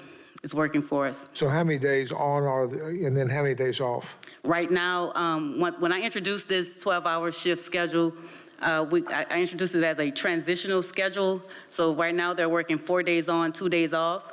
But as we continue to increase the staffing, we will, our final 12-hour shift would go to the traditional work 2 days, off 2 days, work every other weekend. Okay. And then I was interested in your time measurements on how fast you answered calls, and it's within 20 seconds, is that correct? Not all calls. Well, that's your goal. Is it That's 80% at 20%, at 20 seconds? 95% of the calls in 20 seconds or less, correct. You were at 79%, right? We're at 70.36, I think it was, yes. And then how do you measure that? Is it measured from the first ring or from the time someone picks it up? It measures from the pickup of the call. So to the answer time, yeah. So from the ring time to the pickup of the call, that time of what they call, when the call rings to the time the operator answers the call is the ring time. And then if you take the number that are outside that, what's the average time between the pickup and the ring and the pickup time? I'm not understanding your question. Well, if you have 20 or 30% that you don't meet that goal, the goal that you want, what is that length of time? How long can it go out before someone picks up the phone? I mean, what you gave us is, here's the time it starts, and here's the time we pick up. But the time that I want to know is, from the time that it goes to 21 seconds, what's the average time then before someone picks up? Because what the complaint is not the group that you get in the period of time you want it. It's the number of calls that exceed 21 seconds, and what is that time before they're picked up? And that's really the crucial thing. I mean, if you ask everybody on this board what they hear, it's not, if you get picked up in 15 seconds, they think it's great. But if it goes to 21 seconds, then if there's an emergency, I know what happens. Every second is 5 minutes. But do y'all ever measure that time? Because that's the crucial number you need to be telling us. Okay. I can run a report on that. Yes, sir. I can get that back to you. I mean, that's what the complaint is that we all hear, is that there are times where it goes, and I don't know, that's the reason I'm asking. It goes to a minute or 2 or 3 or 4 minutes, and then you have an incident in the paper where it's picked up and, Yeah, we can run a report on those times that are after 20 seconds. Yes, on those calls that are after 20 seconds. That's really what we ought to be concentrating on, because you're not where you want to be, and I appreciate you acknowledging that, and I appreciate that there is a national standard.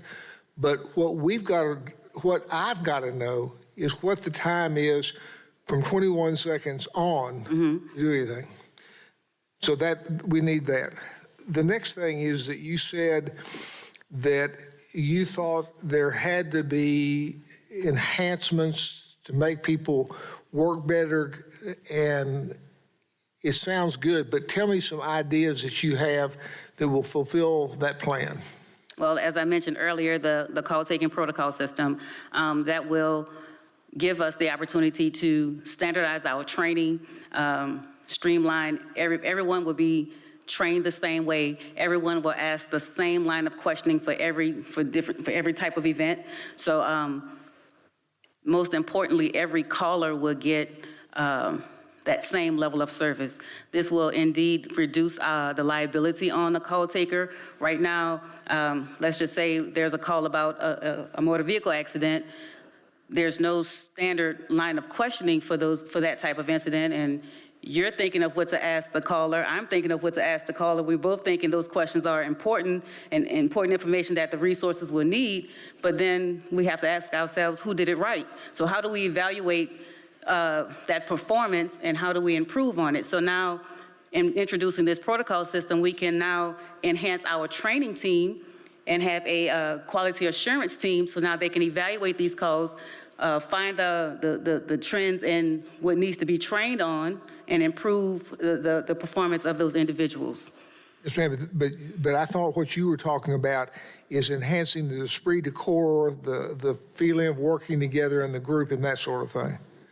You said there are some things you needed to do to build team leadership and team. I said, empower them to be leaders. Exactly. Yes. Well, tell me what that means.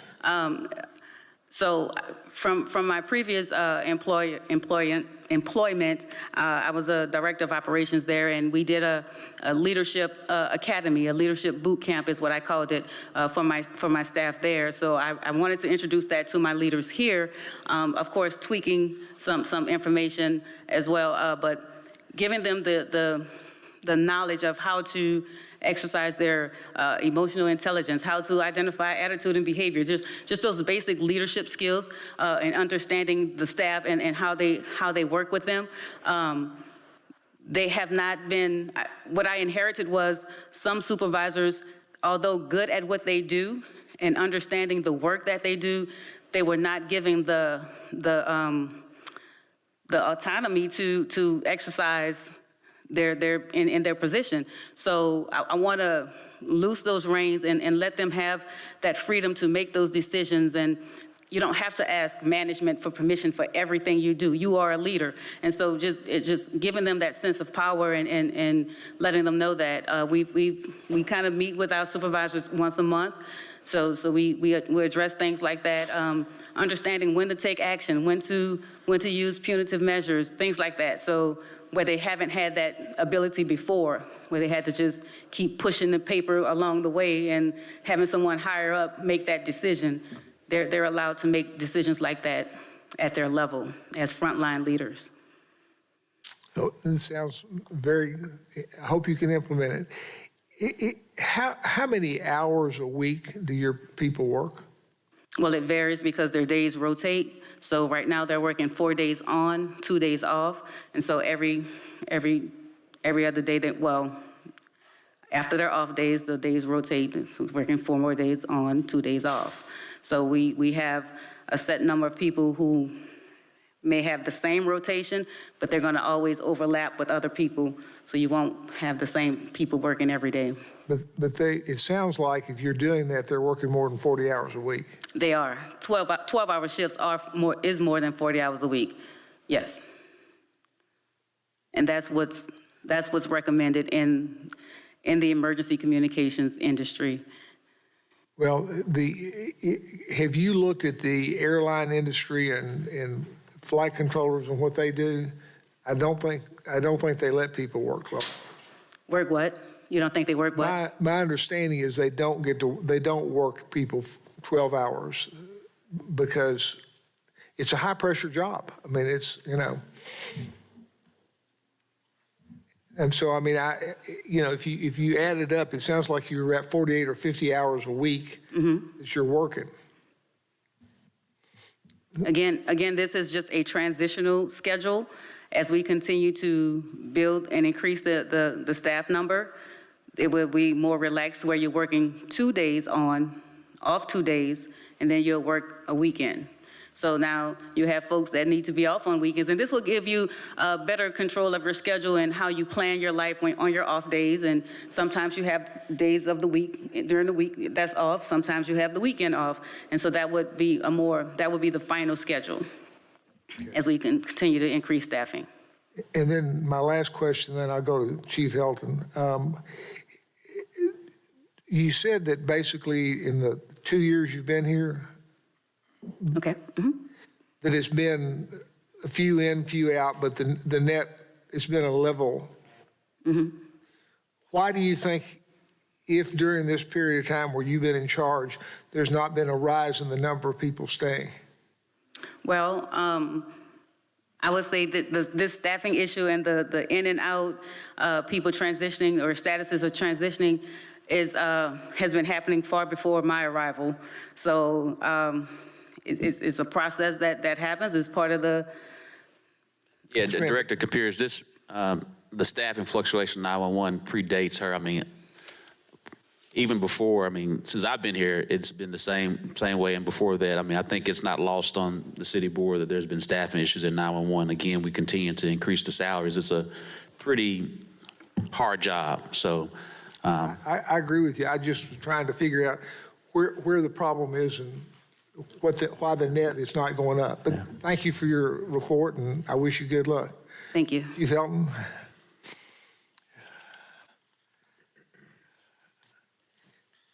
Just a few comments, and this is pretty easy for you. I appreciate the fact that it looks like we're moving up in the number of vacancies. We're moving down in the number of vacancies and then up in the number of bodies on the street. Is that correct?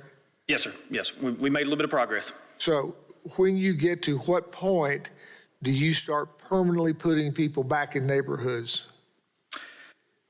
You know, depending on how our reorganization will be, what that footprint looks like, I think the traditional way of back when I hired on, and I know when Chief Dyer was the COP in the white shirt, riding the bikes, I think you've seen that kind of change over the last few years with agencies across the country.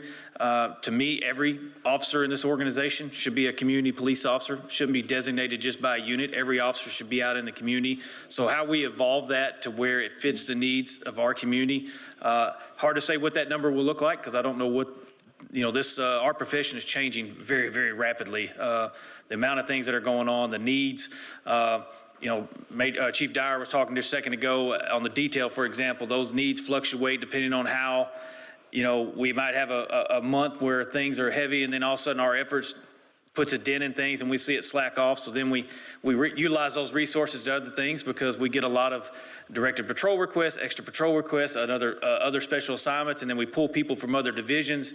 You know, for example, sometimes we pull detectives in to help, so their caseload stacks up. So we have to kind of look and fluctuate how we do it. But our goal is to get more officers out in patrol, establish officers that are able to continue with our community, and then you've heard me all speak about our behavioral response teams, which I think is an integral part in order for us to address the issues, the ongoing mental health crisis that we see not only here in the state of Arkansas, we see occurring across the country, and then how we better communicate and work with our unsheltered population. So that'll kind of be the focus on some things, and then continuously building our foundations and relationships with our community. Well, I look forward to the new plan. And just to add to what Ken said, the caravanning problem also is, Kathy and I can tell you, each weekend when we call Frank about caravanning and calling you, and then Chief Dyer, when I called him about downtown all the time when he was unfortunately under that, this is a citywide problem. It's not one ward problem. It's every place in the city, the same problem going on. So just for the people listening. Would you comment on the board under the mayor's leadership? We increased salaries and we found 100 cars for you. Has that made a difference in helping get people to sign on? I think it's helped to a degree. We got to continue to recruit as well, and we're battling with about 15 other agencies within Central Arkansas that everybody's vying for bodies. You know, our partners over at State Police, which I have a great relationship with Colonel Hager, obviously they're aggressively recruiting, and if you've seen the news, late last week they changed some long existing policies they had related to tattoos and things, that they're lifting that policy in order to get folks into the door. So that will obviously, you know, when they lift things like that, it puts a hurt on everybody because they're able to recruit. But we offer a lot here, I think, in our department that a lot of agencies don't have, especially when we talk about technology, obviously our salary, and just I think the optimism and where we're headed, I think, attracts some new members here. So we just got to continue to do our efforts. It's like no different than college athletics, I think. Everybody's vying for those athletes and those that are being competitive to come to their universities. You got to get out there and recruit. We've got to sell the organization and really identify why we, in my opinion, are the best law enforcement agency in the state, and why we're a great place to work. Well, and this is more of a comment, and then you, I am maybe your biggest fan of the Real-Time Crime Center. And the hospital group has continued to meet ever since we started COVID, and they've now all come, and I think almost all of them or all of them are going to sign on. And then last week, the chief was nice enough, I invited for him to take care of, but the 4 big realty companies, Flake, Colliers, Hank Kelly, Jimmy Moses, and then I asked Gabe and Jay to go and look to start trying to help you get cameras. And I've heard back from all of them. They all are property managers, and they all have cameras on their property, and to try to get you up to that 4,000 cameras that you need. One of the things that perplexed me when I was not talking to you, but some of your officers up there, was we're having trouble getting the school system signed up. And that's just crazy. I mean, that is honestly crazy. If you see what happened in Nashville, that we don't have every school, every public school in Little Rock signed up. So I don't know how we do that, Mayor, but that just seems like. No, we have, I mean, that's in the works, so they're working to get that done. But I think that one thing we can do to help you is to try to recruit businesses and to be a member of this to try to move forward, because it certainly looks like it makes your life easier if you have lots of cameras. I agree. It does help, and it gives everybody the opportunity, to feel what can they do to help? Because I get asked that question quite a bit when I go to a lot of community meetings. What can we do to help? What can we do? This is a great way to become involved, to become partners, become part of Connect Little Rock. Register your cameras. If you're a homeowner that has a camera, just register it. It doesn't give us access, just lets us know you have a camera. If you're a business owner and don't want to give us access, still register your camera. It lets us know where to go, who has what. That allows us to be able to do things more efficient, more effective, more real time, and getting that information out to our officers. So when we do get the information from our emergency communication center, then it gets out to us. We can better inform our officers, and to me, a better informed officer going to a call is able to handle that call more appropriately and better for our community. So to me, it's just a win-win for everybody. Well, if you would figure out some simple thing we could start handing out to businesses and things like that, and especially give it to Gabe and Jay, because they want to start trying to help promote this sort of thing. And it just makes too much sense to have us spent over $2 million now on this deal, have trained officers up there, and then not get every camera we can in Little Rock set up to do this. I think a lot of it is just, obviously privacy concerns is a big thing, but I think some of them just don't understand the concept behind it. That's why we welcome any business owner or stakeholder that wants to come tour it. That's why it was important for us to individually get each board member here the opportunity to come in and take a look at it, so you understand where the investment you all committed to us, we're using it properly. Here's what it's being used for. And I think every one of y'all I think I was in there for most of each individually when you came through, you all walked away somewhat impressed with what the vision is and what the mission is of the Real-Time Crime Center. So, and honestly, it's the wave. It's the wave of the future for law enforcement. A lot of agencies are moving toward this as we deal with staffing challenges. This is a way to fill some of that gap, is to utilize technology to fill some of those until we can get a physical body in place. Well, tell me the number again that Atlanta has. How many cameras do they have now? As of yesterday, they have continuously built in their platform, but I know they had over 15,000 integrated cameras and another 15,000 registered users. So over 30,000 cameras that they have access to in the city of Atlanta. So basically they have cast a web over the top of their city. And it really shows the support of the community for the police department and those agencies. Not only the police department, but it also supports other entities within the city as well, whether it be Public Works, Fire Department, Parks and Rec. I mean, it truly is a citywide piece of equipment an operation that benefits everybody. All right. Thank you, Director Miller. Yes, thank you, Mayor. First off, let me say, Chief Helton, thank you for this report. Thank you. Appreciate that, and certainly getting a chance to look at the Real-Time Crime Center was impressive. Tell me, is it fully staffed? We are. We've done some interviews with some of our part-time personnel. Actually, we've had a couple of retired officers that have come back and interviewed, and I'm hoping that we will get them hired. As we continue to add bodies, we will continue to put more in there. We're almost where we need to be. We've still got a few more positions we need to fill before we can do a full 24-hour operation. But as of right now, we're running up to midnight. Depending on if something big happens, then we can extend those hours if we need to. So the goal is to be 24 hours? Yes, sir. That would be the goal.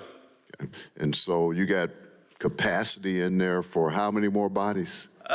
Well, you figure on any given time, there's at least 3 or 4 working in there. So if we were fully staffed and you had everybody going, there's 6 stations in there that could work. But on average, 3 or 4 would be in there at any given time. Thank you. Yes, sir. And let me say this to the Chief Dyer. Congratulations for the promotion, but I'm telling you, I'm feeling a little certain way about that, you leaving 12th Street. Can you tell me just a little bit about who's going in there? Because you spoiled me. Yes, sir. I appreciate that. You got to understand that Lieutenant, now Major Hinesley, is going in. He's very good at what he does. very direct about what he does, and he will do a good job for you. But remember this, I'm over field services, so I'm not going anywhere. I'm just moving down the street. I'm still responsible to answer to you. So call my phone anytime and we'll conduct business just as we always have. So I'm here. You just have to share me a little bit more now than before. All right. You're a big guy. Thank you. Thank you, Chief. Yes, thank you. I have a couple of questions for Director Green.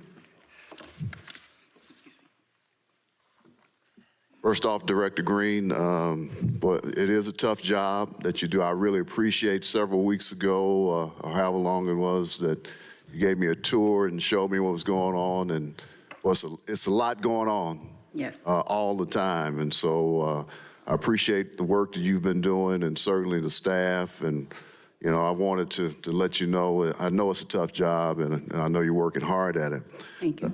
Let me ask you, of course, you said some things we can do, and Mayor, I want to thank you for announcing that you're going to be bringing forth a signing bonus for candidates for the 911 center that this board can make a decision on. So I think that's one of the incentives. So Director Green, what other incentives? I assume you agree with what is going to be proposed as far as a sign-on bonus? Absolutely. Is it Absolutely. enough? I think, excuse me, I think that will certainly entice some folks to or pique their interest to apply and come aboard. So $2,500, that's about the sweet spot?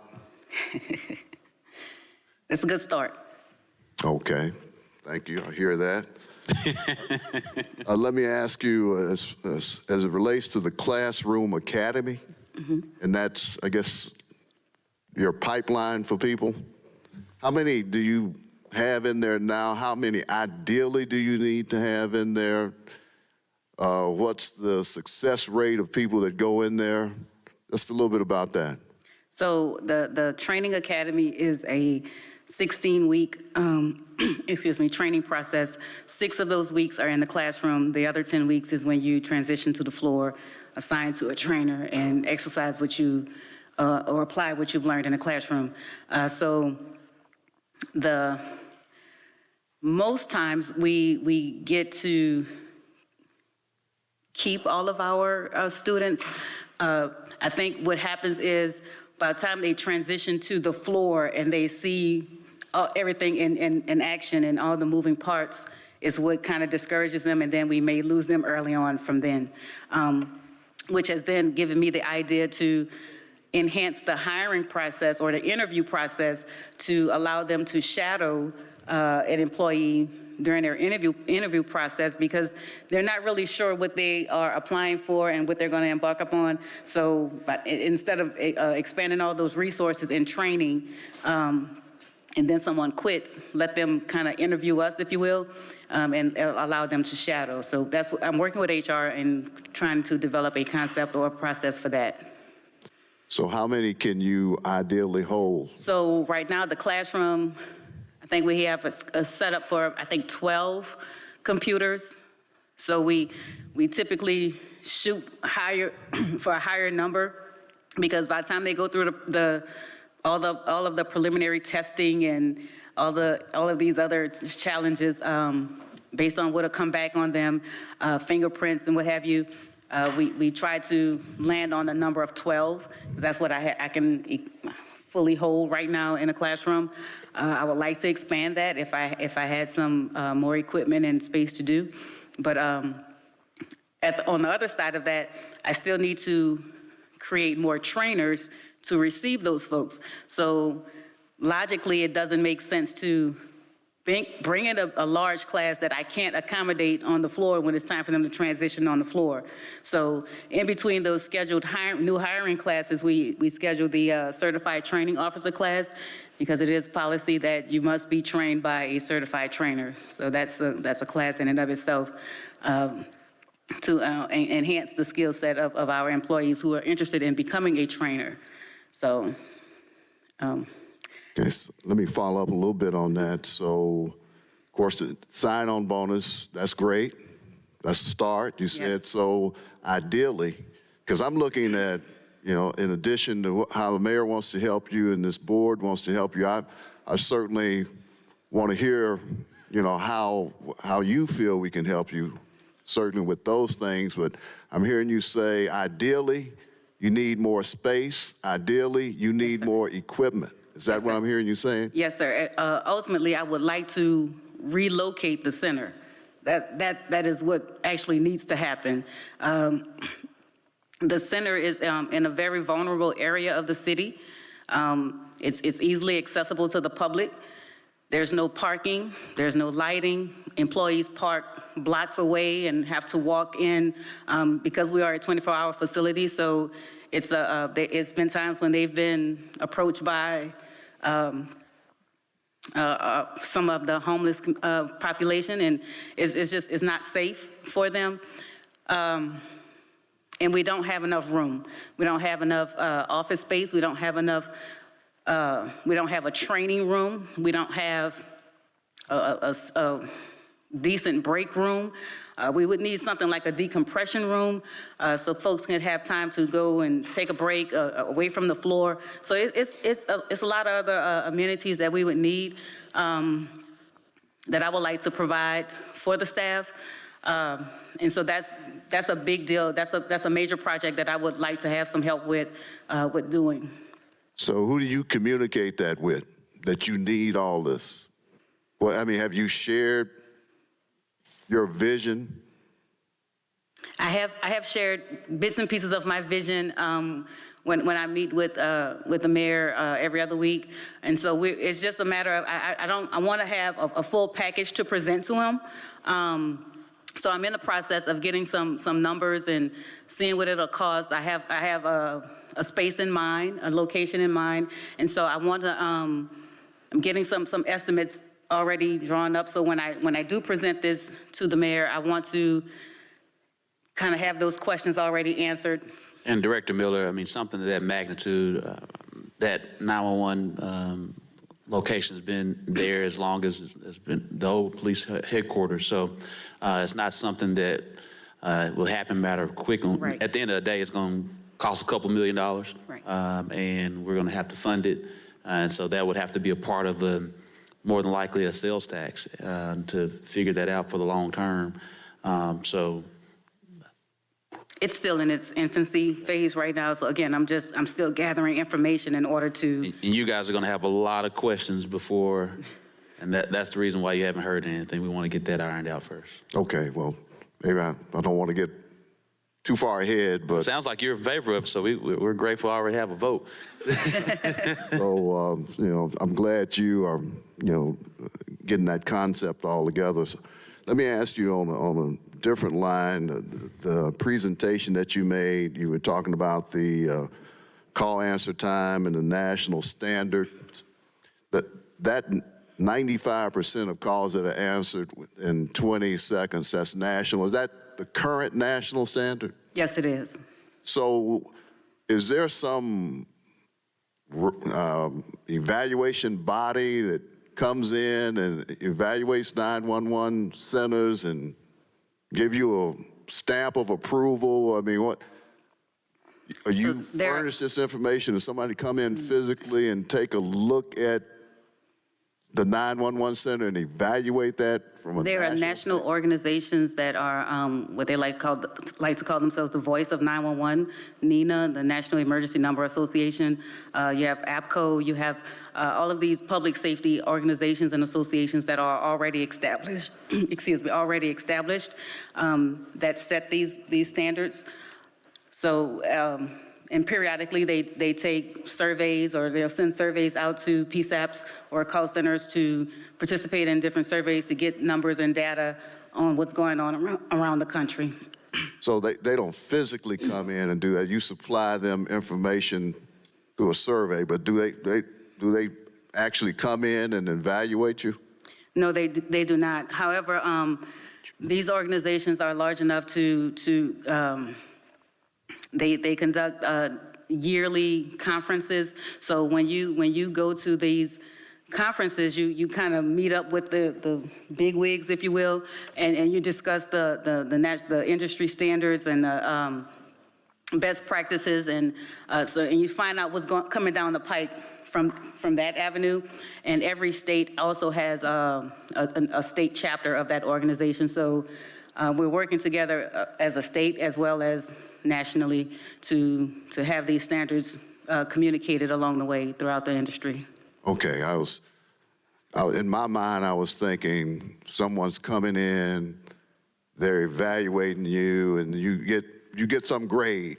You're A, you're B. I mean, I'm thinking wrong on that, right? You don't get right. that. That's not how that happens. No. That's not how that works. No. Because I'm wondering what they, what type of, performance they would rate us at. Of course. Mayor. Yes, Mr. Moore. There's a national organization called CALEA, Little Rock, and they're an accrediting organization. Little Rock was one of very few organizations that had the Tri-Arc of accreditation, the police department, the training department, and 911. And so, and I know Director Green is talking about different organizations, but this was in 2019, 2020? Yes, sir. Around 2020 that we went through that, and they do bring a team of 911 experts in to review. It's very tedious. And like I said, and we didn't do it all at one time. It was first, let's get the police department reaccredited. That happened. Then we went to training that had never been accredited. That got accredited, and the 911 communications was the third one. So there is a standard. Little Rock has been a part of it, and we are accredited in those three areas. Okay, thanks. That's kind of what I was thinking about. I guess the question being now, do we need for them to come in? How do we need another certification? Just based on certainly the feedback and the stories that are going on and stuff that I'm hearing as a board member, and I'm sure a lot of other members of this board get feedback too. Is it time for them to come back in and take a look at our center from their? So Director Miller, to answer your question, if we go back to Director Green's presentation, so there's two different things going on, just to kind of level set. The accreditation that Mr. Moore just shared, while it does serve as accreditation portion piece for 911, it's largely a law enforcement accreditation that we go through every 2 to 3, 4 years. I think the last one we went through was 2019. You get accredited for 4 or 5 years. They'll bring a number of different people in. So we'll get reaccredited. So that's on the schedule. That's largely kind of a law enforcement. 911's a part of it, hence the reason why we wanted the Tri-Arc. Director Green, whom we hired from New Orleans, who's been in this position for 25 years, and now she's a 911 specialist. And so what we're seeing across the country, as she's sharing, that 911 is having all these industry standards that they're compliant to, which is somewhat interrelated to CALEA, but also stand alone within their particular industry. They haven't gotten to that point where you're coming from that standpoint. But the industry standards that they're being upheld to is what's the process at this period in time. Again, as Director Compura shared, we can get that data. One, the industry standard is 95%, but at the end of the day, what everyone's getting a phone call about is that 5% that didn't get a call, or that 30% that didn't get a call, and we get that, and that's why we want to continue to get closer to that goal, because this truly is a situation that it doesn't matter who you are, and be quite frank, even though we know technology is telling us that the phone call that I make, it's ringing 2 or 3 times before Director Green even picks it up or even hits the cell. And to be quite frank, you mean certain areas of the city that you may call in downtown Little Rock, and the call is going to go to North Little Rock. But again, we know that because we're in the weeds, but the common resident doesn't care about that. they just want to make certain that someone picks up the phone call that we can respond to. And so it's always a challenge to defend or even explain that situation. And so the ultimate goal, number one, is to have bodies in the seat. Two, to ensure that we're going to be very efficient in what we're doing. I want to commend, and let's just be honest, it's been a systemic issue of 911 throughout the years, it ebbs and flows, and quite frankly, it depends on the issue of someone calling the press, and it becomes a big issue for the board. And so hence the reason why when we hired Director Green, we knew this was going to be a journey, and that's why she's implementing all these things to get us more efficient for the call-taking protocols, that we're going to 12 hours. Clearly, we understand 12 hours is hard work, but once we get fully staffed, we may be able to go to 10 hours. And so there's just a lot of things going in place, and we're moving forward there. So just hopefully that gives some type of color to the question. It does. I think it's great, and accreditation is certainly fine. And like you stated, it's more of a law enforcement type of accreditation, and sort of brings to my mind, obviously this happened before I got on this board, but 911 is not in the police department, as I understand it, right? And that's... Yeah, it's we transitioned it out of the police department, and let's be very clear. There were 911 issues when it was in the police department. 911 issues when it's out the police department. It has nothing to do with where it sits. It has everything to do with bodies in the seats, picking up the call, and so we are again moving forward, being like the industry standard. What we're seeing is majority of the cities across America have 911 that sits by itself, and not getting that minutiae of bureaucracy. Okay. In New Orleans, where'd your 911 center sit? Alone. It's a standalone? Yes, sir. Okay. I think that's about it.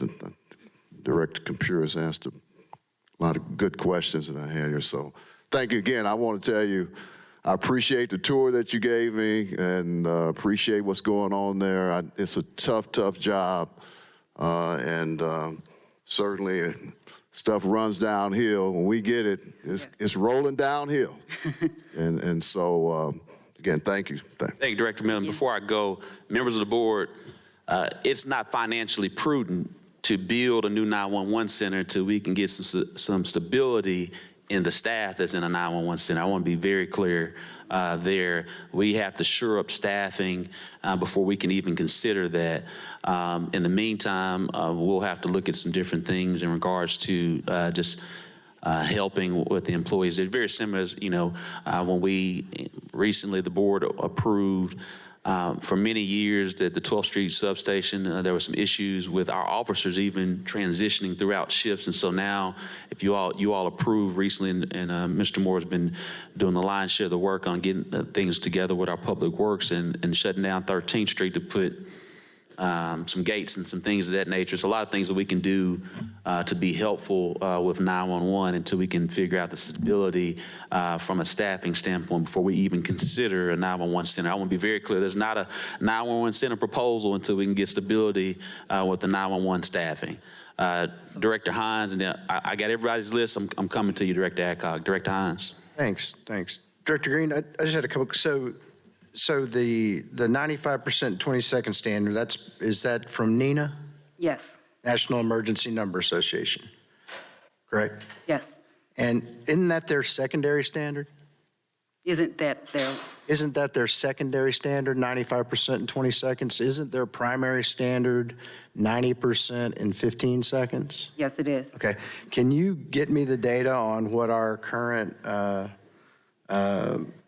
where our 2022, you can just send it to me, what our both standards were, and then what we are year to date? Because I found that in a report.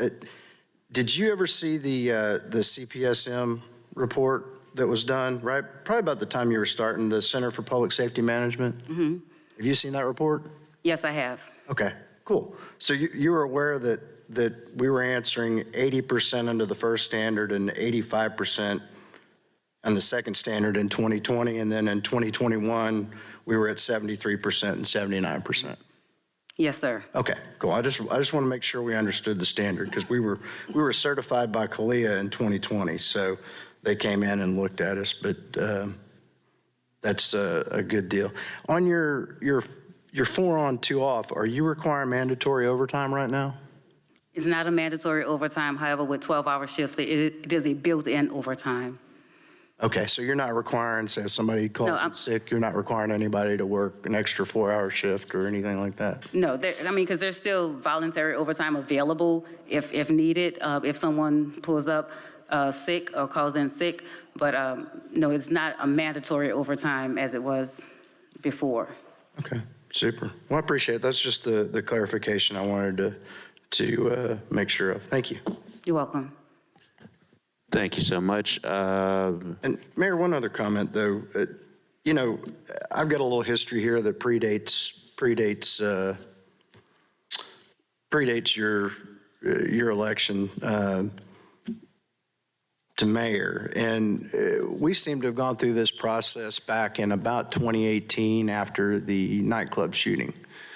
We were having a crisis, and actually somebody sent me a copy of the Arkansas Democrat-Gazette article in 2018, and we made a change back then and put then Captain Terrell over the comms department and seemed to get it corrected over a couple years, and looks like it was probably at its peak in 2020. So to say that it's been a continuing problem, it's been a problem that's improved and it looks like it's backslidden some. So I just wanted to clarify that for the record, and I do recall that, and you know, you and I both know I didn't agree with the move the 911 call center outside of the police department. So, you know, I just question 2 years in a leadership role. You know, how long does it take to fix a problem and hold folks accountable? That's just my only question. Well, I definitely appreciate your questions. We can look at the data. This is not the first time.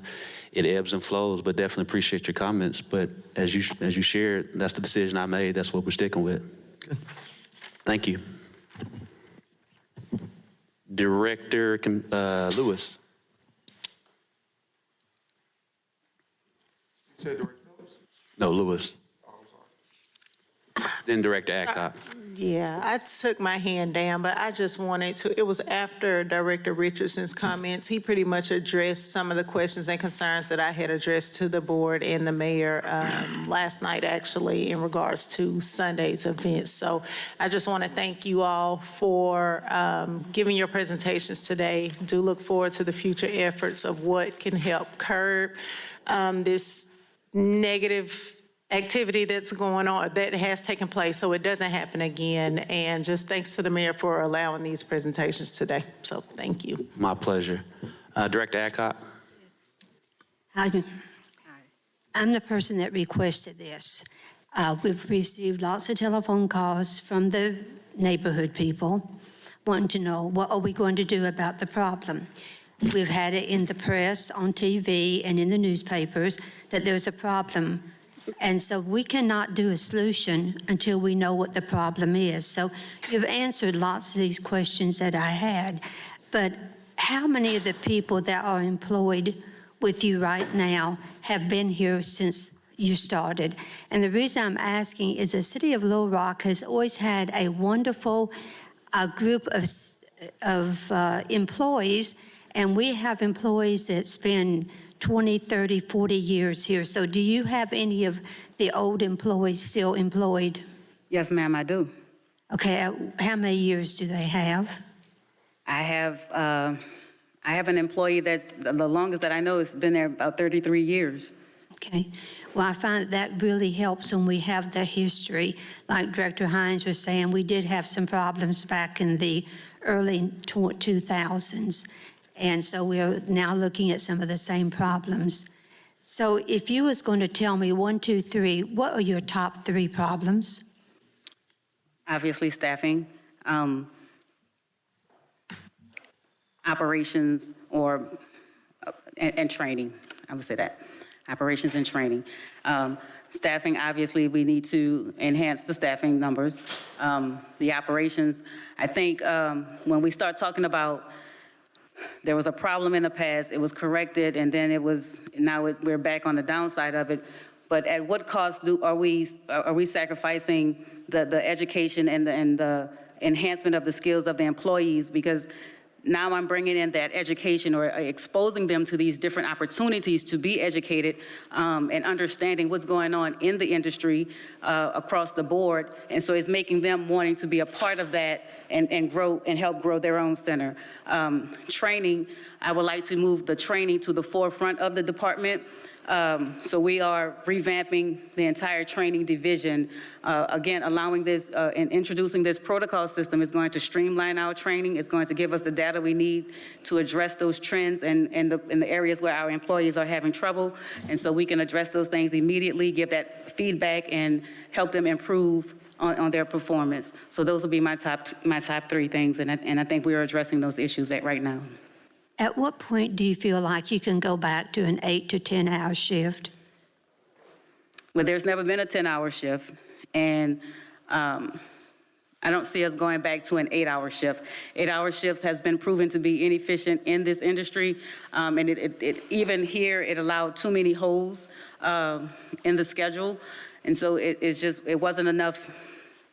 Even with having more people then, it still was a lot of holes in the schedule. So there's just some things that happen with employees that I don't control. You know, I can't control when you're sick. I can't control when you have things going on in your life that impedes on you being able to be at work. So it leaves us with a hole in our schedule, and more often than not, it's more than one person, in addition to vacations and things of that nature. So 8-hour shifts we won't be returning to. I would consider 10-hour shifts, but right now 12 hours is working.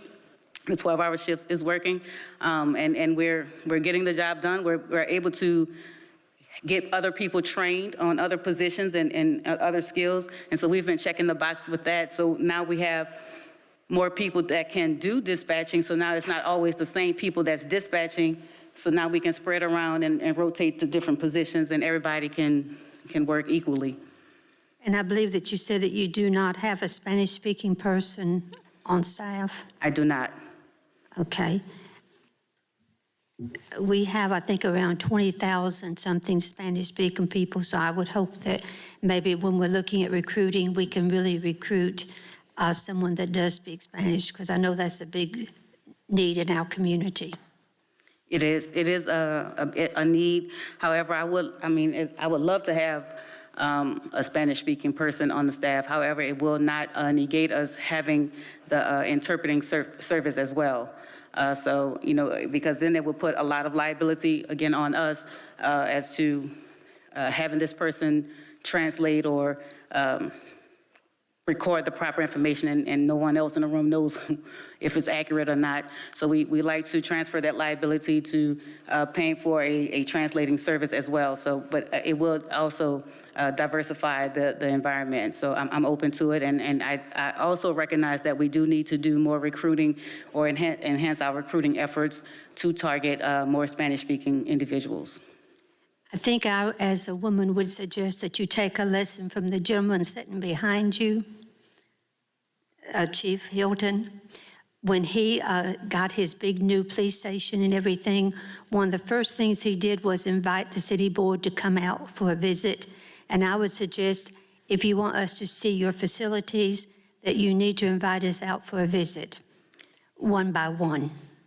Okay, that answers my question. Because I found that once we are involved in looking at your facilities and everything, then I think you're going to have 10 people helping you change those facilities. Thank you. Thank you. And thank you for coming this evening. Thank you. Director Phillips, then Director Richardson. Thank you, Mayor. Got just 2 quick questions for Director Green and one for Chief Hilton. Director Green, thank you for being here. Thank you for taking all the questions to get us and the public educated about how you operate.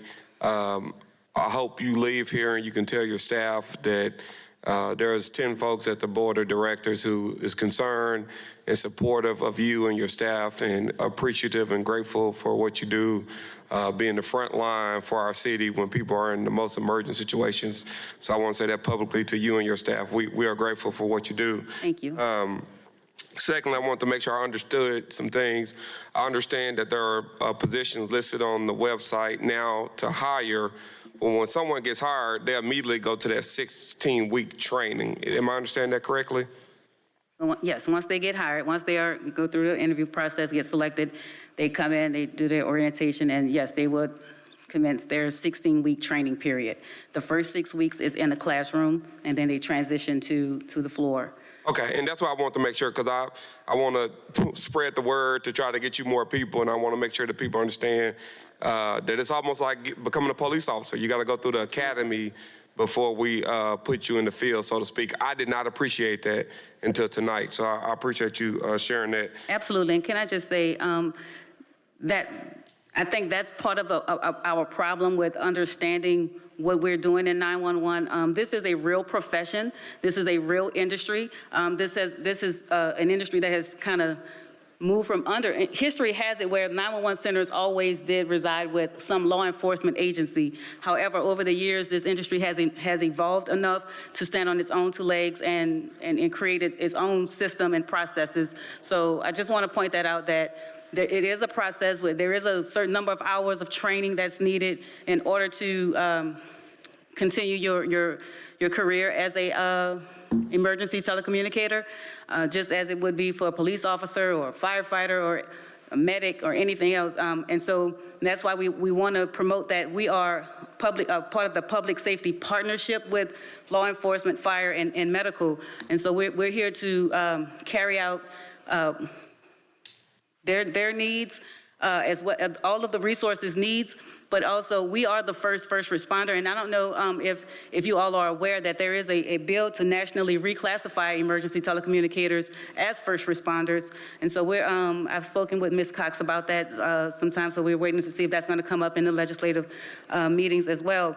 But we are the first responders. Every emergency starts with us. So I appreciate you recognizing or appreciating how we are trained and just putting that out there right now, because this is a real profession. And I just want people to understand that we're not just sitting there waiting for calls to ring. And so people think you get to sit there and all they're doing is answering the phone. No, we're not. We're saving lives. We're impacting lives. And I want people to know that and understand that. And I have an extremely extraordinary team that I work with. I'm proud to be a part of that team. And I found these folks here. And like I said, my longest employee, she's been there 33 years. And I've had the opportunity to introduce her to attending conferences and exposing her to networking with other people in other agencies and other cities and everything. And so that's rewarding to me. And just to have it known, or people to have the impression that we're on a downhill, or it's been 2 years in and we have not been improving. We are improving, and we are addressing the core problem. And this will help us with retaining individuals like this moving forward. Absolutely, and we're supportive of that and supportive of you. Obviously, you're knowledgeable and passionate about this, and that's the type of leadership we need. So I'm appreciative of you being here. My only other question is a technical one as it relates to the times, the 20 seconds that Director Capiris was asking about, and then those other calls. My understanding is, and you correct me if I'm wrong, but if there are multiple calls, there's a system where you can determine, like, I don't know if it's GPS locations, but when there's multiple calls about the same thing, does that skew the numbers, or how is it handled when you have, 20 people calling about the same accident at an intersection? I don't know it's an accident until we answer the phone. Right, I understand that. Yeah, so I'm not sure if I understand your question correctly. Well, and that's what I'm trying to get an understanding of. My understanding was if there are multiple people calling about the same thing, then maybe there's a way for you to, and correct me if I'm wrong, but I thought there was a way for the staff to determine that, hey, they're all calling from the same location and we're addressing the calls as they come in. Have I been misinformed on that? Well, we would only know where your location is once we answer the phone. Okay, Yeah. okay. So does that impact the timing of the calls coming in because there are multiple calls from the same location? Absolutely, absolutely. And I know that there are situations, and I've made contact with some citizens even that had trouble with call answer times. And once I talked to them, I've been informed that it was several people standing around in the same area and everyone is calling 911. And I mean, that inundates the phone lines, and so someone is going to have to wait at some point. So even if I had that many people that's calling in the seats, that someone is going to still have to be called back. I understand that, and that's what I want. That's what I was trying to say. I didn't say it articulately enough, but good thing you're doing it and not me because I messed it up. So thank you on that. Then I have one question for Chief Helton. Just to get a point of clarity about COP officers.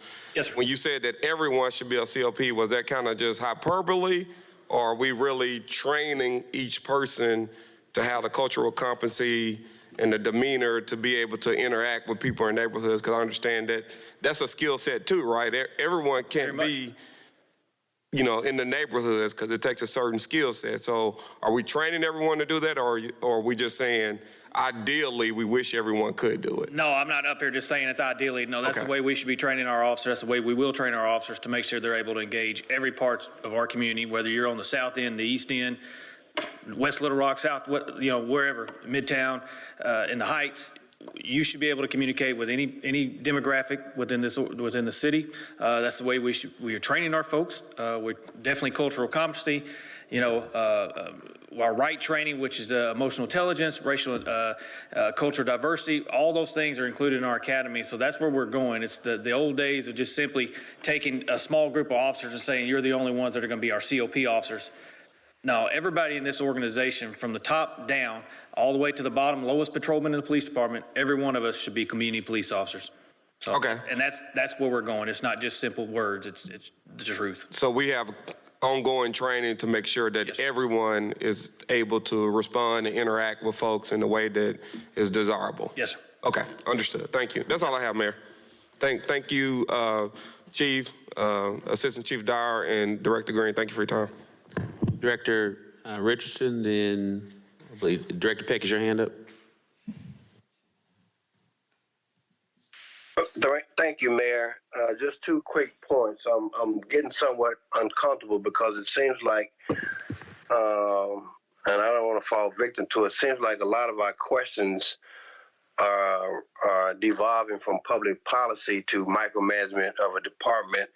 That makes me uncomfortable. I want to echo Director Phillips' appreciation for Ms. Green's leadership and her skill set and expertise she brought here to Little Rock, which leads me a question to you, Bruce. Bruce, does that typically happen when we have a change in department heads, where we have a new department head taking a department in a different direction, have a new culture? Do you get these kind of complaints, and/or is this typical when we change department heads? I would say there's a few factors that go into this, and I don't want to be long-winded because I know everybody's ready to get out, but 911 is a tough job. Just to day one, I mean, it's tough. I agree. We've done a lot of things over the years. They got a new pay scale.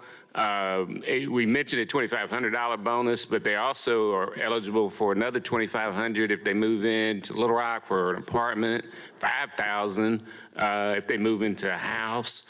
Which all of the city employees are eligible for. But it's a tough job. And then when you have a new set of eyes, and I've always told department heads, whether internal or external, spend some time, get to know what's going on in the department, and then move forward with some changes. But I would just say, Ms. Green inherited a time, we were in the middle of COVID, so you got that factor. To answer your question, we don't typically see a lot of turnover, but, circumstances have been just different, and we live in a different time. I think COVID has changed the mentality of the workforce. as far as, I'm not going to work, and we'll figure out something. Right. And so I think there's just a lot of factors there. And correct me if I'm wrong, the turnover rate there is not as high as it is with code enforcement. If I remember correctly, code enforcement had the highest turnover rate at the city at some point in time in the just recently.